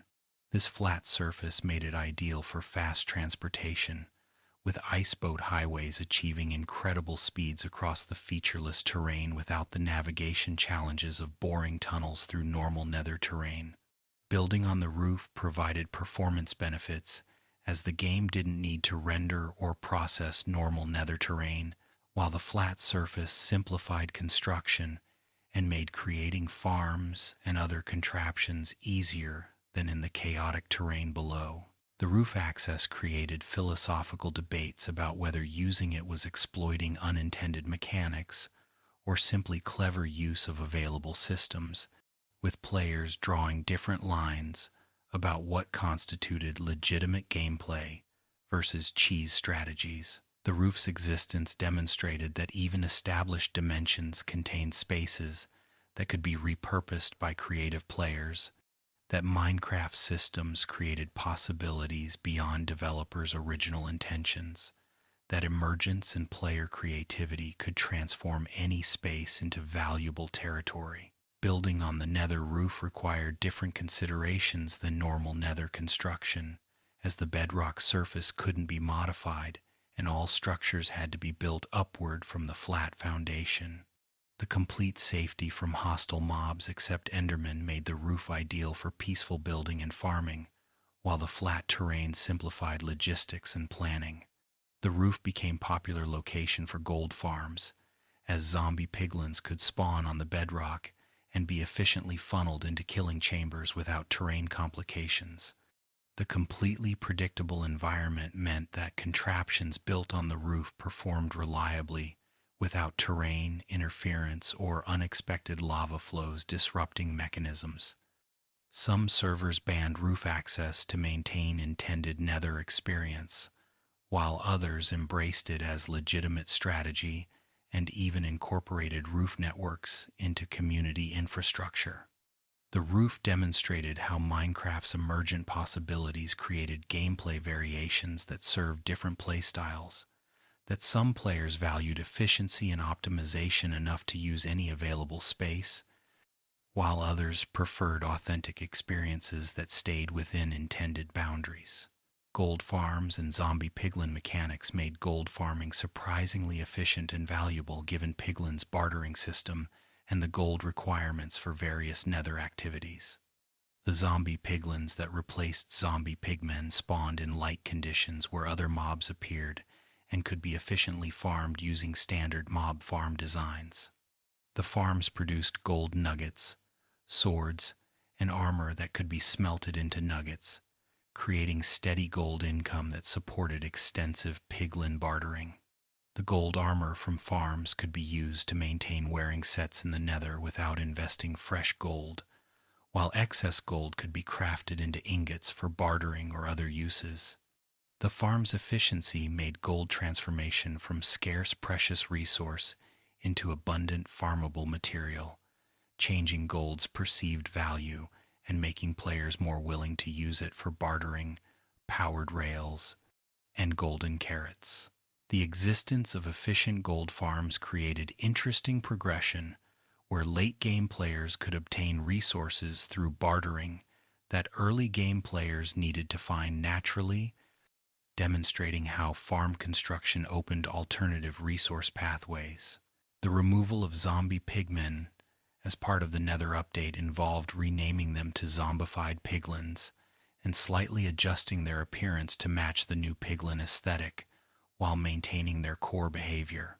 The change created lore consistency, where the zombified variants were clearly corrupted versions of normal piglins rather than separate species, explaining why they attacked hoglins, their natural prey, and why they swarmed when one was attacked, suggesting retained pack behavior from their living form. Some longtime players mourned the loss of the zombie pigman name and original appearance, feeling nostalgic for the old models despite understanding the logical reasons for updating them. The transition was handled smoothly, with existing zombie pigmen in worlds being converted to zombified piglins rather than being deleted or causing errors, ensuring the change didn't break existing worlds. The name change from zombie pigmen to zombified piglins demonstrated linguistic consistency, as zombified piglin followed the same naming pattern as other zombie variants, while also clarifying the creature's relationship to the new Nether inhabitants. Advanced Nether navigation techniques developed by experienced players included compass and coordinate usage, distinctive landmark creation, and systematic mapping strategies that eliminated the navigation challenges that plagued newer players. Understanding coordinate systems allowed precise navigation, where you could record portal positions and important locations, then navigate to them using F3 coordinate displays. Creating regular landmarks using distinctive blocks, cobblestone pillars, beacon beams, or elaborate structures provided visual guideposts that were recognizable from distance and helped orient yourself in otherwise confusing terrain. Some players built extensive tunnel networks, connecting all important locations, transforming chaotic natural Nether into controlled environment where navigation followed clear paths rather than requiring wilderness navigation skills. The mapping strategies demonstrated that knowledge and preparation could eliminate most environmental challenges, that the Nether's difficulty came more from unfamiliarity than from inherent impossibility, that systematic approaches transformed seemingly chaotic environments into manageable territory. Nether highway construction best practices included optimal tunnel dimensions, proper lighting, sufficient barriers to prevent mob spawns in tunnels, and clear signage identifying tunnel destinations and branches. The standard 2-block-high tunnel worked adequately, but 3-block-high tunnels allowed sprinting without risk of hitting heads on ceilings, while 4-block-wide tunnels provided comfortable space for two-way traffic in multiplayer situations. Lighting every few blocks prevented hostile mob spawns in supposedly safe tunnels, while iceboat highways on the Nether roof required only blue ice lanes since the roof's mob spawning behavior made lighting less critical. Placing signs with coordinates and destination names at intersections prevented confusion and helped players navigate complex tunnel networks connecting multiple locations. Some builders created elaborate themed tunnels with decorative elements and distinct aesthetics for different routes, transforming purely functional infrastructure into showcases of creativity. The highway networks represented significant community projects in multiplayer servers, requiring coordination, resource pooling, and shared maintenance to keep systems functional and safe for all users. Safe tunnel boring through netherrack required constant vigilance for lava pockets and unexpected cave intersections that could introduce hazards into supposedly controlled tunnels. Bringing fire resistance potions ensured that breaking into lava wouldn't be fatal, even if you couldn't react quickly enough to block the flow. Placing blocks immediately when you broke through to caves or lava prevented problems from spreading into your tunnel, maintaining safe passage through dangerous terrain. Some players used beds or TNT to blast tunnels quickly, though this introduced risks of unexpected cave reveals or lava flows that manual mining avoided. The systematic approach of mining level tunnels at consistent height minimized risk of breaking into lava seas below or hitting bedrock ceiling above, creating predictable safe passages through unpredictable terrain. The tunnel boring demonstrated methodical approach to Nether infrastructure, where patience and consistent technique mattered more than speed, where safety protocols prevented disasters that could destroy hours of work. Dealing with unexpected lava pockets required quick reactions and proper equipment to prevent deaths and tunnel destruction. Carrying blocks to immediately seal lava flows was essential preparation, while fire resistance potions provided backup protection if you couldn't react fast enough. Understanding that lava flowed differently in the Nether, faster and farther than Overworld lava, meant giving flows more respect and space before approaching to seal them. Some players preferred to seal lava sources directly rather than building around flows, requiring diamond pickaxes to mine through surrounding netherrack quickly while standing in dangerous proximity to lava. The lava pocket management became routine with experience, transforming from panic-inducing emergencies into minor inconveniences that you handled calmly before continuing tunnel construction. The process demonstrated how familiarity reduced fear, how preparation eliminated danger, how the Nether's most threatening elements became manageable obstacles rather than insurmountable barriers. Fortress finding strategies ranged from systematic grid searching to using online tools that revealed fortress locations based on world seeds. The grid search approach involved traveling in straight lines, checking regularly in all directions for fortress structures, then systematically covering areas until finding targets. Understanding that fortresses generated along north-south lines in older versions helped some players optimize search patterns, though this pattern changed in later generation updates. The online seed tools that could locate fortresses, bastions, and other structures raised questions about legitimate gameplay. Was using external tools to find structures equivalent to cheating, or was it simply time-saving that avoided tedious searching? Different communities drew different lines, with some accepting seed-based structure finding, while others considered it against the spirit of exploration and discovery. The fortress searching represented significant time investment regardless of method, making the eventual discovery satisfying whether you found it through systematic exploration or seed-based coordinates. Triangulation and systematic searching created methodical approaches that ensured comprehensive area coverage without randomly wandering and potentially missing nearby fortresses. The triangulation method involved traveling in 3 directions from a central point, noting at what distances you encountered biomes or structures, then using that information to make informed decisions about where to search next. The systematic grid approach divided areas into squares, completely exploring each square before moving to adjacent territory, ensuring that no areas were skipped or missed. These methods traded excitement of random exploration for reliability and completeness, appealing to players who valued efficiency over adventure, who wanted to find fortresses with minimal wasted effort, rather than enjoying the journey itself. The different search philosophies reflected broader approaches to Minecraft. Some players optimized everything, while others prioritized organic experience even if less efficient. Blaze farming setups transformed dangerous fortress spawner rooms into controlled environments, where blazes spawned safely and could be killed efficiently for blaze rod collection. The basic setup involved creating killing chamber near spawner where blazes spawned and were funneled into killing zone, then using manual combat, lava blades, or other damage sources to kill them safely. More elaborate farms used piston systems to push blazes into killing areas, or employed complex water and piston mechanisms to manipulate spawning and movement. The addition of campfires provided new blaze-killing methods, as blazes pathfinding through campfires took damage without requiring player combat.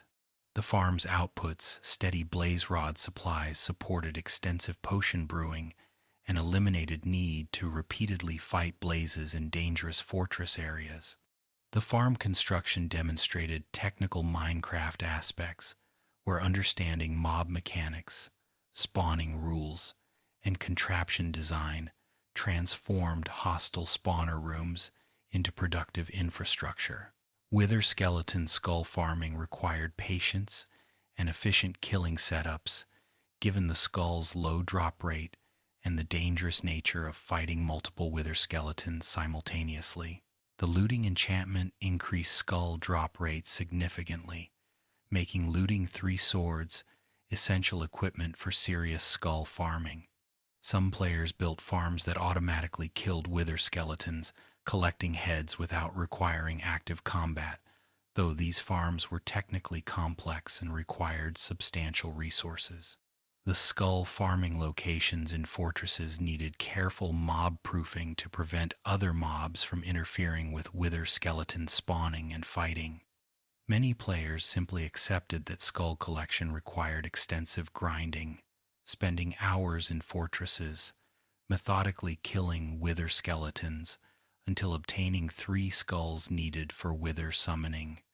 The grind became meditative for some players, putting on music or videos while repetitively killing skeletons, accepting the time investment as necessary progression step. The Wither boss summoning in Nether made logical sense as the Wither required Nether materials, soul sand, and Wither skeleton skulls, and fighting it in the dimension where you gathered materials felt thematically appropriate. The Nether provided large, open spaces suitable for the fight's chaotic nature, while the lack of overworld structures meant that wither damage wouldn't destroy valued builds. The bedrock ceiling and floor could be used strategically to trap the wither or control its movement, creating advantages that overworld fights lacked.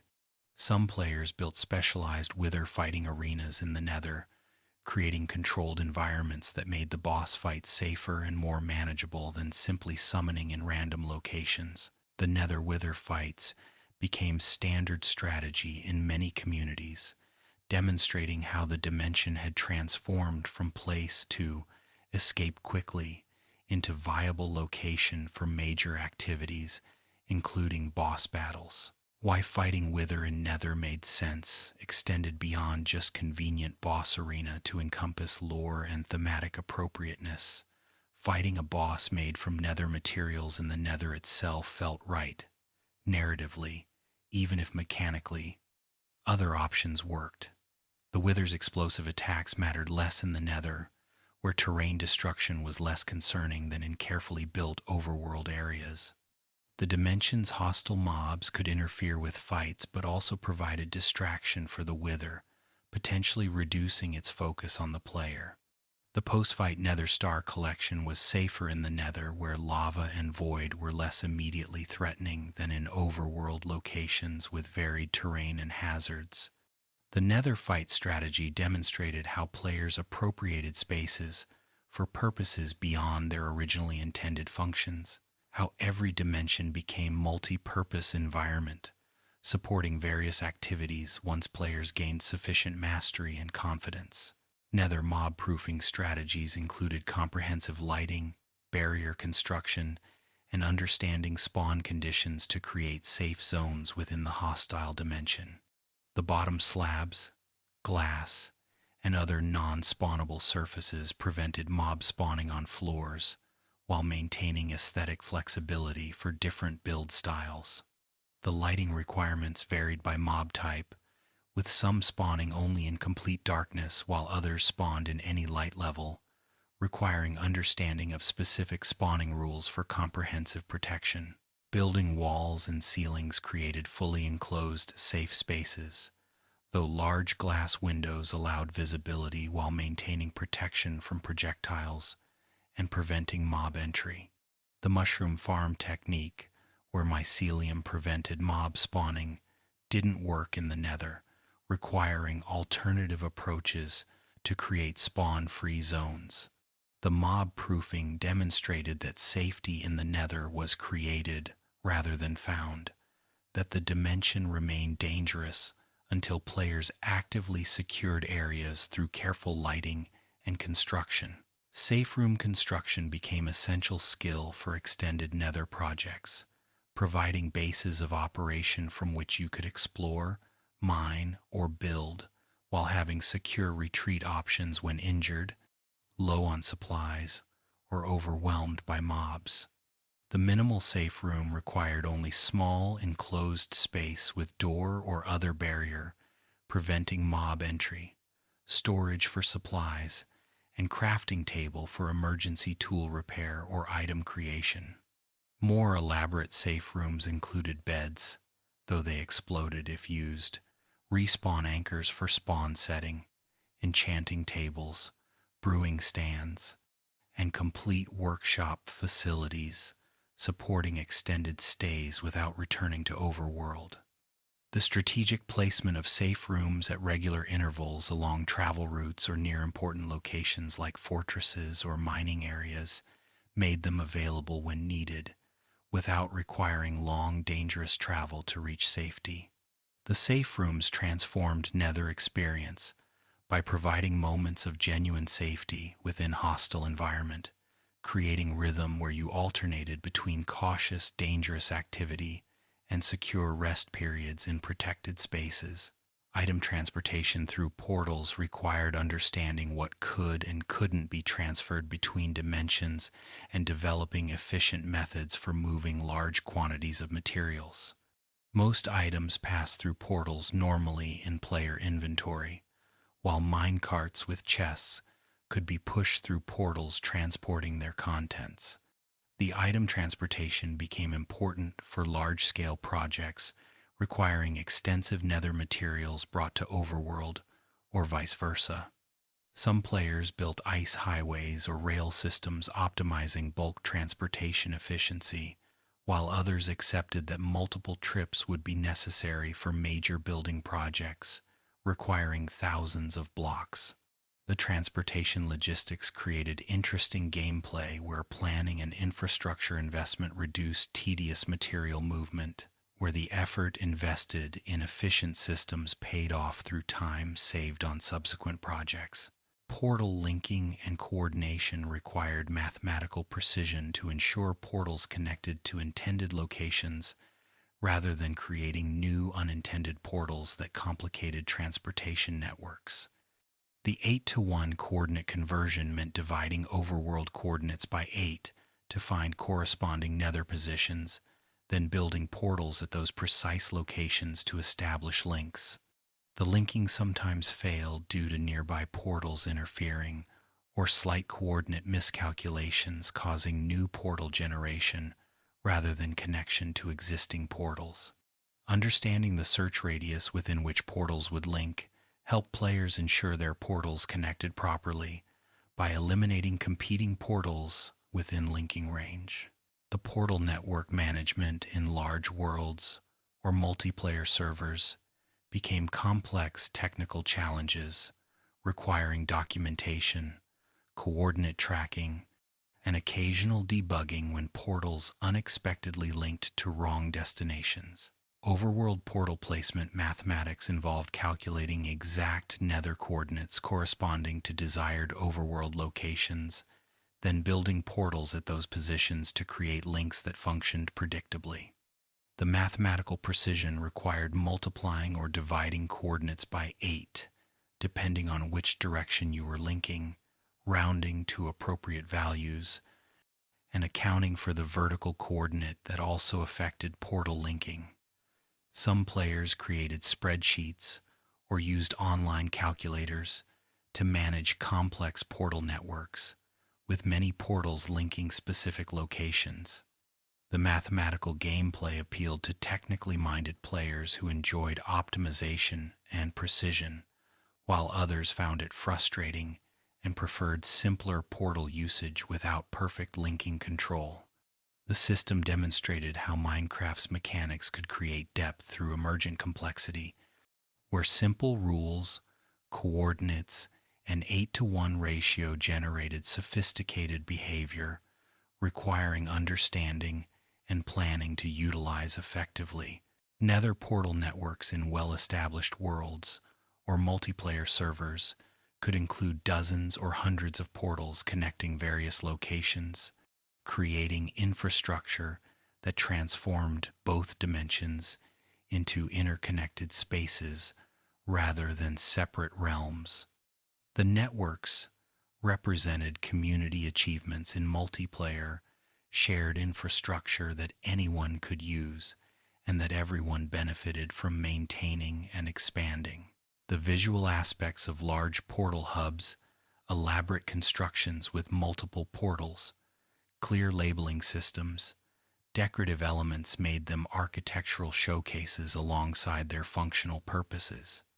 The networks eliminated travel time as barrier to activities, allowing players to freely move between distant locations without considering whether trips were worth the time investment. The portal networks demonstrated end-state Minecraft, where infrastructure investment created convenience and efficiency that fundamentally changed gameplay, where distance ceased being meaningful constraint and exploration could range freely across infinite territories without logistical concerns. Iceboat highways on the Nether roof created the absolute fastest legitimate transportation method in Minecraft, with boats on blue ice achieving speeds that allowed traveling thousands of blocks in seconds. The highway construction required only blue ice lanes, often just 1 block wide on the flat bedrock roof, making them materially efficient despite blue ice being somewhat expensive to produce. The boats could be left positioned on highways at endpoints, allowing players to portal up, grab boats from storage, travel at incredible speed, then portal back down at destinations. The highways required navigation systems since the featureless roof provided no landmarks, typically using coordinate documentation or lodestone compasses to identify correct portal locations. The speed and efficiency made roof highways preferred transportation for players willing to use roof access, creating dramatic time savings for travel between distant bases or resource-gathering locations far from home. The Nether's role in megabases extended beyond just transportation to include it as integral part of base functionality, with farms, storage systems, and other infrastructure deliberately built in the dimension rather than overworld. The Nether's lower processing requirements in some cases made it attractive location for lag-heavy farms that would cause performance problems in Overworld.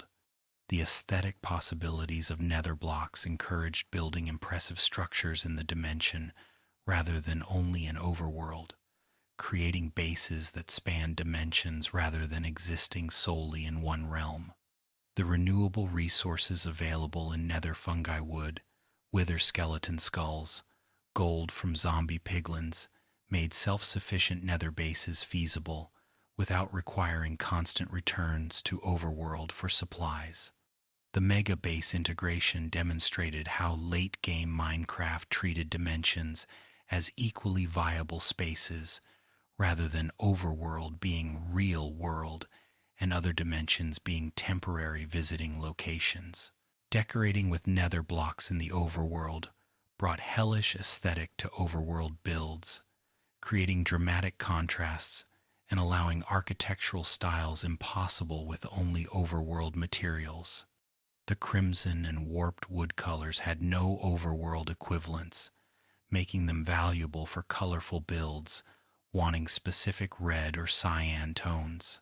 The Blackstone family provided dark palette options more refined than cobblestone or stone, making it popular for modern or Gothic architectural styles.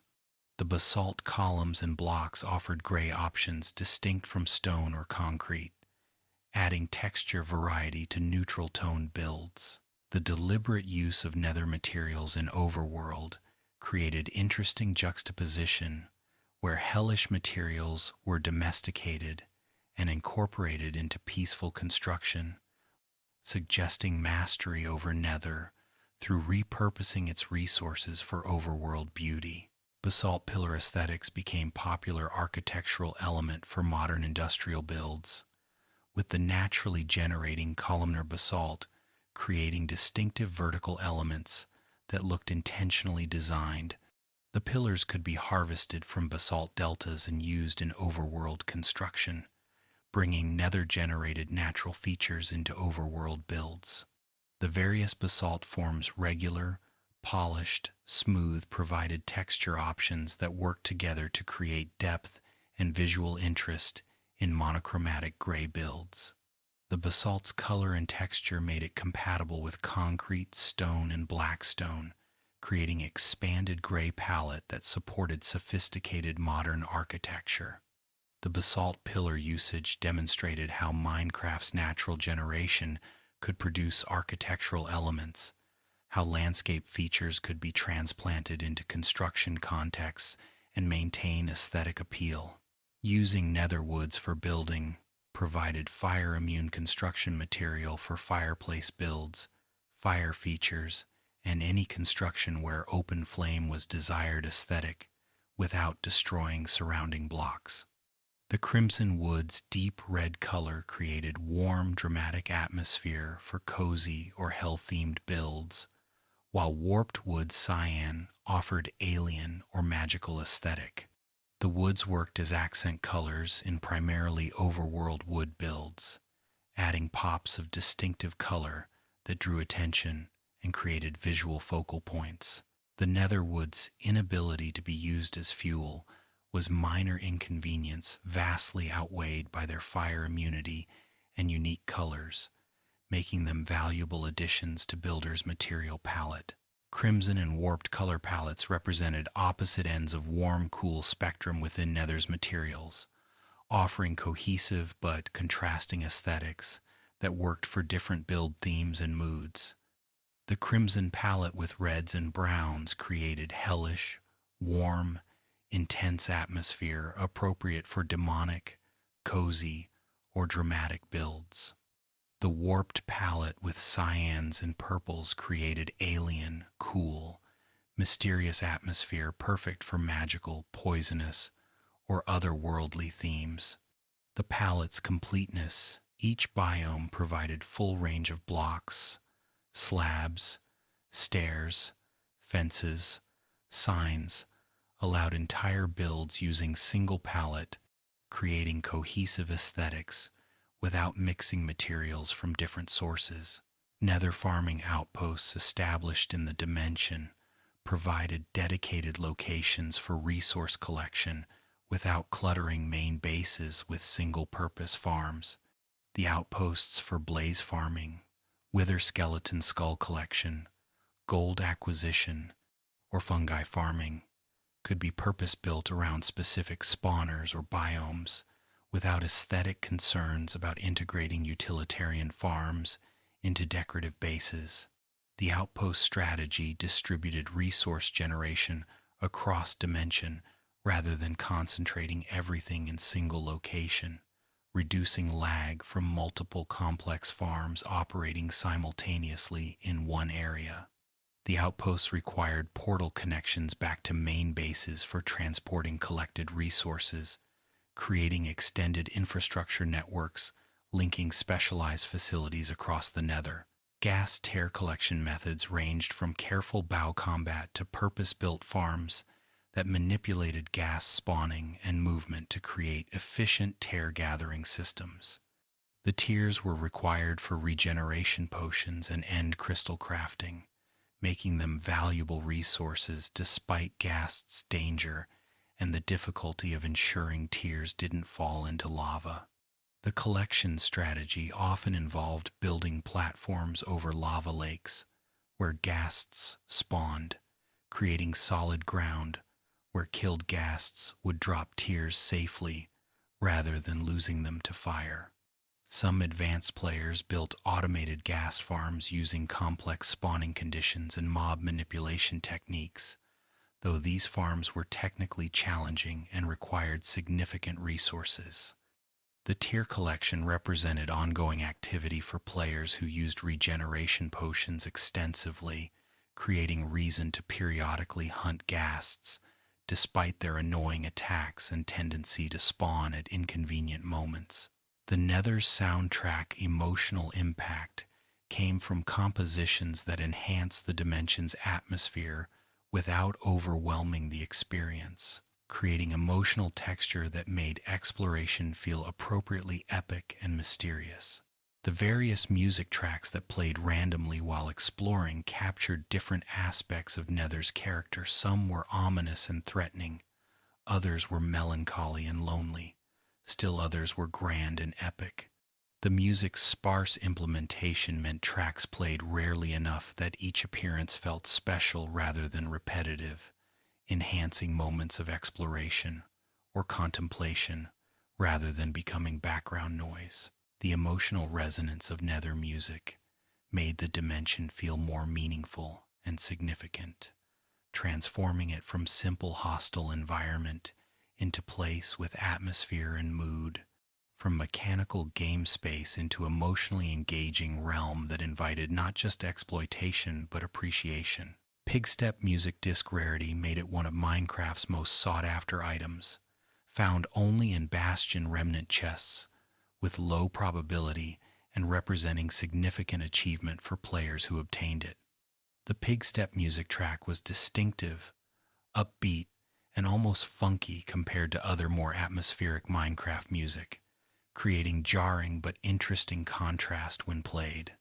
The disc's rarity encouraged Bastion exploration beyond just Netherite acquisition, giving collectors additional reason to raid these dangerous structures. The trading value in multiplayer made Pigstep discs extremely valuable, with players who found them able to trade for significant resources from collectors wanting to complete their disc collections. The disc represented perfect, rare, collectible, no gameplay impact but significant prestige and completion value for players who cared about obtaining all music discs. Ancient debris per chunk statistics indicated that on average, each Nether chunk contained approximately 1 to 3 ancient debris blocks, making it one of Minecraft's rarest ores and justifying Netherite equipment's position as ultimate gear tier. The statistical rarity meant that mining for ancient debris required patience and systematic approach, that luck played role in whether you found debris quickly or needed to mine extensive areas. The distribution pattern with debris spawning at various heights, but clustering in specific ranges, helped optimize mining strategies for players who understood generation patterns. The rarity ensured that full Netherite equipment represented substantial time investment, maintaining its prestige value and ensuring it remained aspirational goal rather than easily obtained standard equipment. Optimal mining levels for ancient debris changed with world generation updates, with Y level 15 being optimal in older versions but newer generations spreading debris throughout larger vertical ranges. Understanding your world's generation version and corresponding optimal mining levels helped maximize efficiency and reduce time spent mining without finding debris. The mining level optimization represented engagement with game systems at statistical level, where understanding generation algorithms allowed informed strategic decisions. The community's collaborative data gathering about optimal levels demonstrated how players collectively analyzed game mechanics and shared knowledge to benefit everyone, creating resource pools of strategic information that improved gameplay for all who access them. Bed mining versus TNT mining presented strategic choice between techniques with different resource costs, danger levels, and efficiency characteristics. Bed mining required only wool and wood, making it materially cheap, but involved risk of dying to explosions and required careful positioning to avoid death while still exposing large areas. TNT mining consumed more expensive materials, sand and gunpowder, but allowed safer execution from distance and created more controlled explosions. Both techniques were dramatically faster than manual mining for ancient debris, creating situations where technique choice depended on available resources, risk tolerance, and personal preference. The debate about optimal technique demonstrated how Minecraft's open systems allowed multiple valid approaches to same problems. That efficiency could be achieved through different paths depending on what resources and skills you brought to challenges. The satisfaction of full netherite gear came from achieving Minecraft's ultimate equipment tier, from knowing that your armor and tools represented maximum possible power within vanilla game systems. The visual appearance of netherite gear with its distinctive dark color signaled to others that you'd invested time and effort into obtaining rare materials. The functional benefits, lava immunity, increased durability, better stats provided tangible improvements alongside psychological satisfaction of completion. The full netherite gear represented endpoint of equipment progression, leaving only enchantments and mending upkeep as remaining character improvement paths. The achievement created sense of security and capability, knowing that you'd reached maximum defensive and offensive potential, and that future challenges could be faced with confidence in your preparation and equipment quality. Speedrunning through the Nether became critical skill for Minecraft speedrunners competing for world records in defeating Ender Dragon as quickly as possible. The speedrun Nether strategy involved efficient fortress finding, quick blaze rod collection, and careful management of limited resources, since speedruns didn't allow time for extensive preparation. The speedrunners developed optimal movement techniques, learned to recognize fortress generation patterns, and practiced combat against blazes and other mobs until able to execute perfectly under pressure. The speedrun routes often involve calculated risks, where safe strategies were abandoned in favor of faster approaches that might fail, but saved seconds when successful.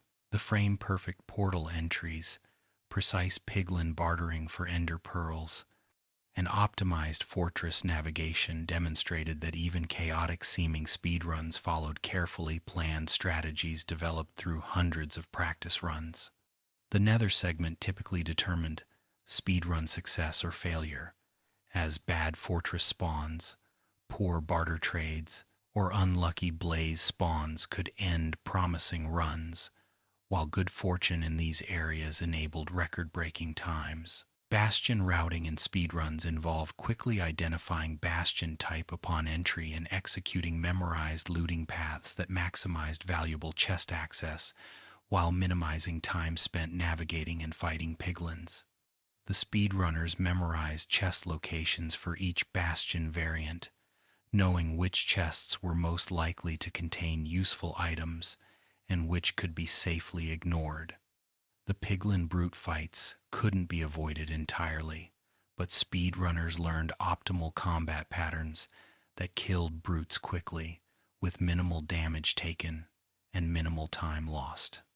The gold block mining from bastions provided barter materials without requiring additional mining time, making bastions valuable despite the danger and navigation complexity.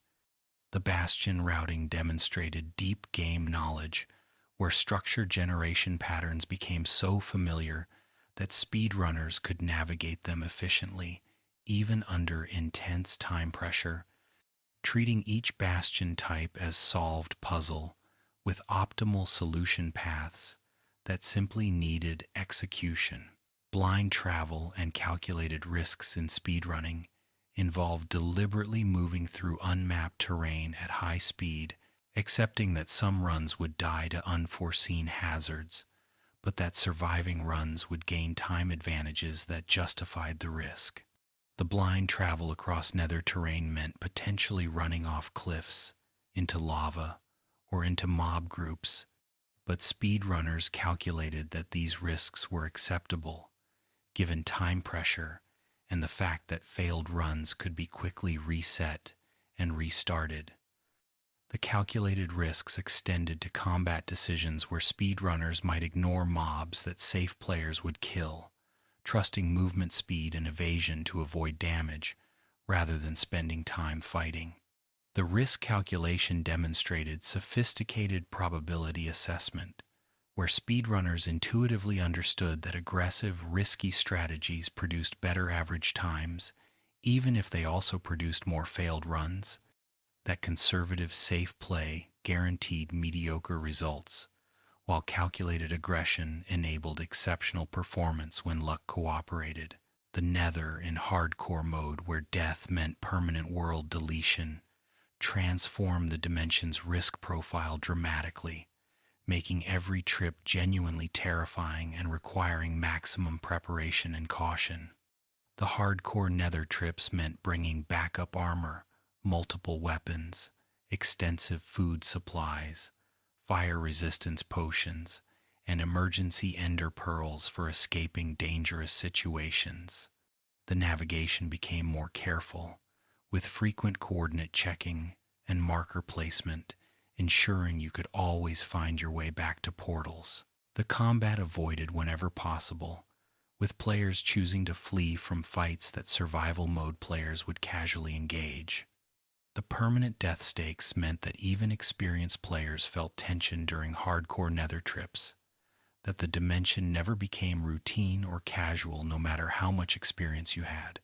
The hardcore experience demonstrated how death consequences fundamentally changed gameplay, psychology, how the same mechanics felt completely different when failure meant losing everything rather than just dropping items and respawning. Permanent death stakes in hardcore made respawn anchors even more valuable, as setting nether spawn points meant deaths wouldn't end worlds if you could survive the immediate death cause and recover. The anchor insurance policy transformed some fatal situations into recoverable setbacks, though dying to circumstances that would kill you repeatedly, such as spawning into lava or hostile mob groups, would still end worlds despite having set spawn points. The hardcore players debated whether using respawn anchors reduced the mode's intensity in ways that diminished its appeal, whether the safety net undermined hardcore's fundamental premise that death should be permanent and final.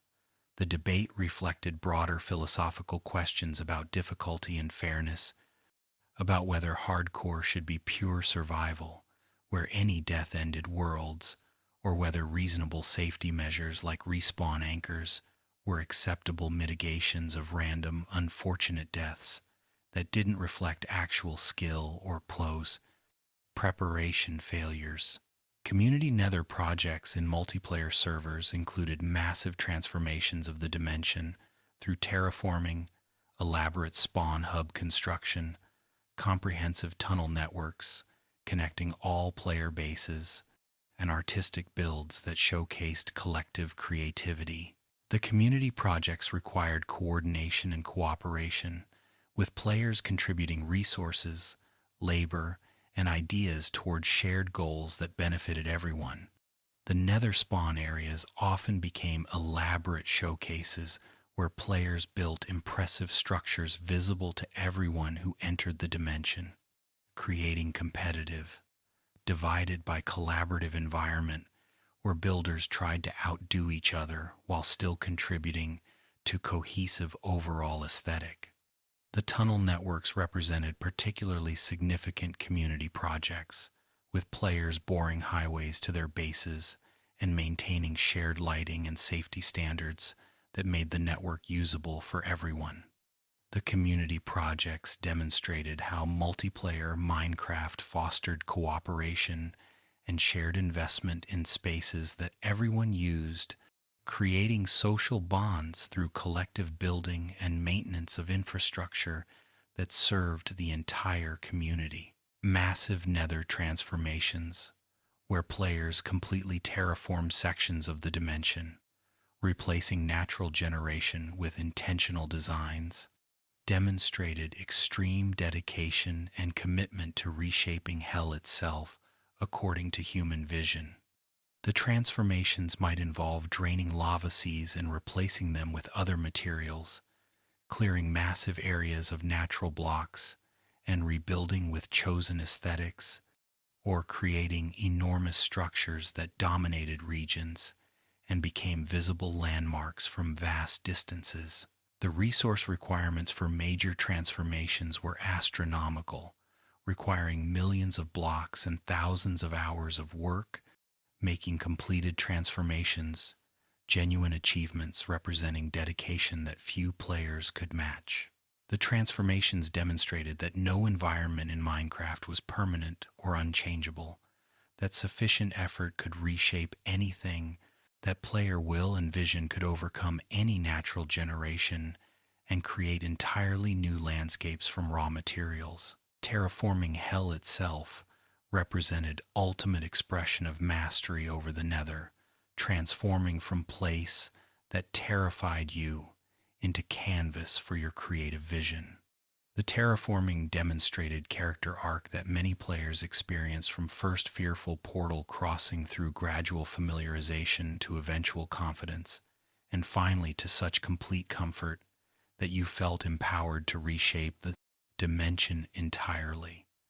The act of terraforming hell carried symbolic weight, representing triumph over fear and environment, transformation of hostile alien space into territory under your control. The terraformed areas stood as permanent monuments to player dedication and vision, spaces that would persist as long as worlds existed, testaments to time invested and goals achieved. The philosophy of conquering the Nether involved not just surviving the dimension, but thoroughly understanding it, exploiting its resources, building extensive infrastructure, and ultimately feeling more comfortable in hell than uncertain and unfamiliar overworld terrain. The conquering represented knowledge overcoming fear, preparation eliminating danger, familiarity transforming alien into mundane. The conquered Nether became utility space, fast travel network, resource farm, building material source rather than adventure destination, demonstrating how gameplay evolved from exploration and survival toward optimization and infrastructure management. The philosophy celebrated mastery and progression, the satisfaction of completely understanding systems and spaces that once seemed overwhelming, of looking back at early tentative portal crossings with amusement at how terrifying they'd seemed.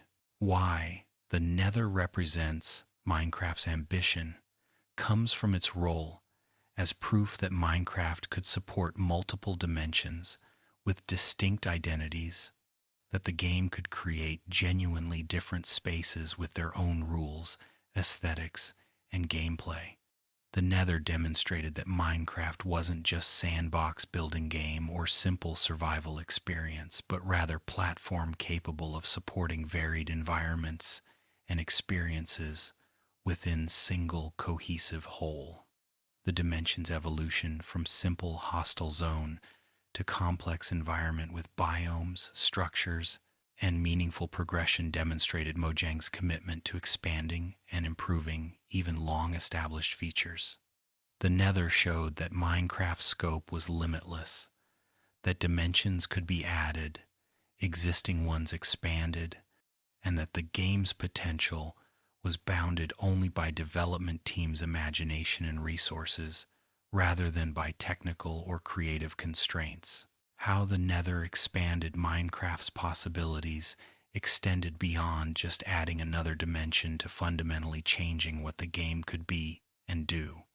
The transportation networks enabled by Nether compression made vast territories manageable, allowing builds and bases to spread across previously impossible distances. The unique blocks and materials expanded creative possibilities, enabling aesthetics and construction styles impossible with only overworld resources. The progression requirements that led through the Nether created clear gameplay structure, guiding players from early survival toward end dimension and dragon fight. The Nether demonstrated that Minecraft's world could be more than single continuous space, that distinct, separate realms with their own identities could coexist and complement each other, that players could maintain homes and projects across dimensions rather than being confined to Overworld alone. The Nether's future potential remains largely speculative, but community discussions imagine additional biomes, new structures, more mob varieties, vertical expansion if technical constraints allowed, and deeper integration with Overworld through new portal mechanics or cross-dimensional features. The Nether's successful transformation in the Nether update suggested that future updates might similarly expand the dimension, that what currently feels complete might eventually seem preliminary compared to future additions. The community's wish list for Nether content included more boss fights set in the dimension, unique enchantments obtainable only from Nether sources, seasonal or dynamic events that made the dimension feel more alive, and greater rewards for exploration and risk-taking that would make Nether engagement worthwhile beyond just mandatory progression steps. The future potential demonstrated community investment in the dimension, players wanting more content and reasons to spend time in Hell because they'd grown to appreciate rather than just tolerate the hostile environment. Rumored future additions to the Nether appeared periodically in community speculation and developer hints, though separating genuine planned features from wishful thinking and misinterpreted comments was often difficult. The rumor mill included discussions of additional biomes that might represent different aspects of Hell or Underworld mythology, new boss fights that would give late-game players reasons to return to the dimension, unique equipment or enchantments that could only be obtained through Nether activities, and possibly even sub-dimensions accessible from within the Nether that would create nested dimension structure. The rumors demonstrated community engagement and investment, showing that players cared enough about the Nether to theorize and speculate about its future, that the dimension had evolved from obstacle to beloved game space that players wanted to see continue developing and expanding. Why the Nether feels complete yet unfinished comes from its successful transformation, creating satisfying, diverse environment while also leaving obvious room for additional expansion without feeling like current state is inadequate or broken. The Nether works perfectly well as it exists, providing all necessary functionality and offering beautiful, varied environments worth exploring, yet it also clearly could support more content without becoming oversaturated or losing focus. The complete yet unfinished quality suggests healthy design where current content satisfies, while future possibilities remain open, where the dimension doesn't feel abandoned or neglected but also doesn't feel so comprehensively developed that additions would be superfluous. The balance between completeness and potential demonstrated thoughtful approach to game development, where updates delivered substantial improvements without attempting to exhaust all possibilities, leaving room for future development teams to continue evolving the dimension. The Nether as metaphor extends beyond just Hell dimension to represent facing fears, conquering hostile environments through preparation and knowledge, finding beauty in alien spaces, and transforming threats into resources through understanding and skill. The progression from terror at first portal crossing to comfortable navigation of familiar terrain represented personal growth and skill development, demonstrating how fear diminished through experience and how mastery emerged from repeated exposure and learning. The Nether taught that hostile environments could be navigated safely with proper preparation, that knowledge eliminated many dangers, that what seemed impossible became routine through practice. The metaphorical weight of conquering Hell resonated with players who saw their Nether mastery as representing broader life lessons about facing difficulties, preparing thoroughly, learning from failures, and persisting until challenges became manageable. Overcoming fear through preparation encapsulates the Nether's core lesson that most dangers could be mitigated or eliminated through proper equipment, knowledge, and planning. The fire resistance potions that made lava survivable, the gold armor that pacified piglins, the building blocks that created safe paths across dangerous terrain, the coordinates that prevented getting lost, all demonstrated that preparation transformed lethal environment into manageable challenge. The Nether taught players to prepare before acting, to gather supplies and information before attempting dangerous activities, to respect threats while also understanding how to neutralize them. The preparation emphasis created gameplay loop where planning and resource gathering were as important as execution, and moment-to-moment play where success depended on decisions made before entering dangerous situations rather than just on reflexes and combat skill during encounters. The Nether's place in Minecraft's legacy is secure as the dimension that proved Minecraft could support multiple distinct worlds, that expanded the game's scope dramatically, and that evolved from simple hostile zone into one of the game's most beloved and well-developed spaces.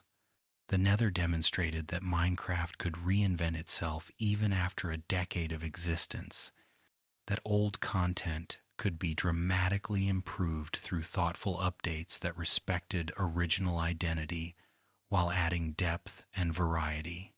The Dimension's journey from feared obstacle to appreciated environment mirrored many players' own Minecraft journeys, from overwhelmed beginners to confident masters, creating parallel between dimension development and player development that gave the Nether personal significance beyond just being game space.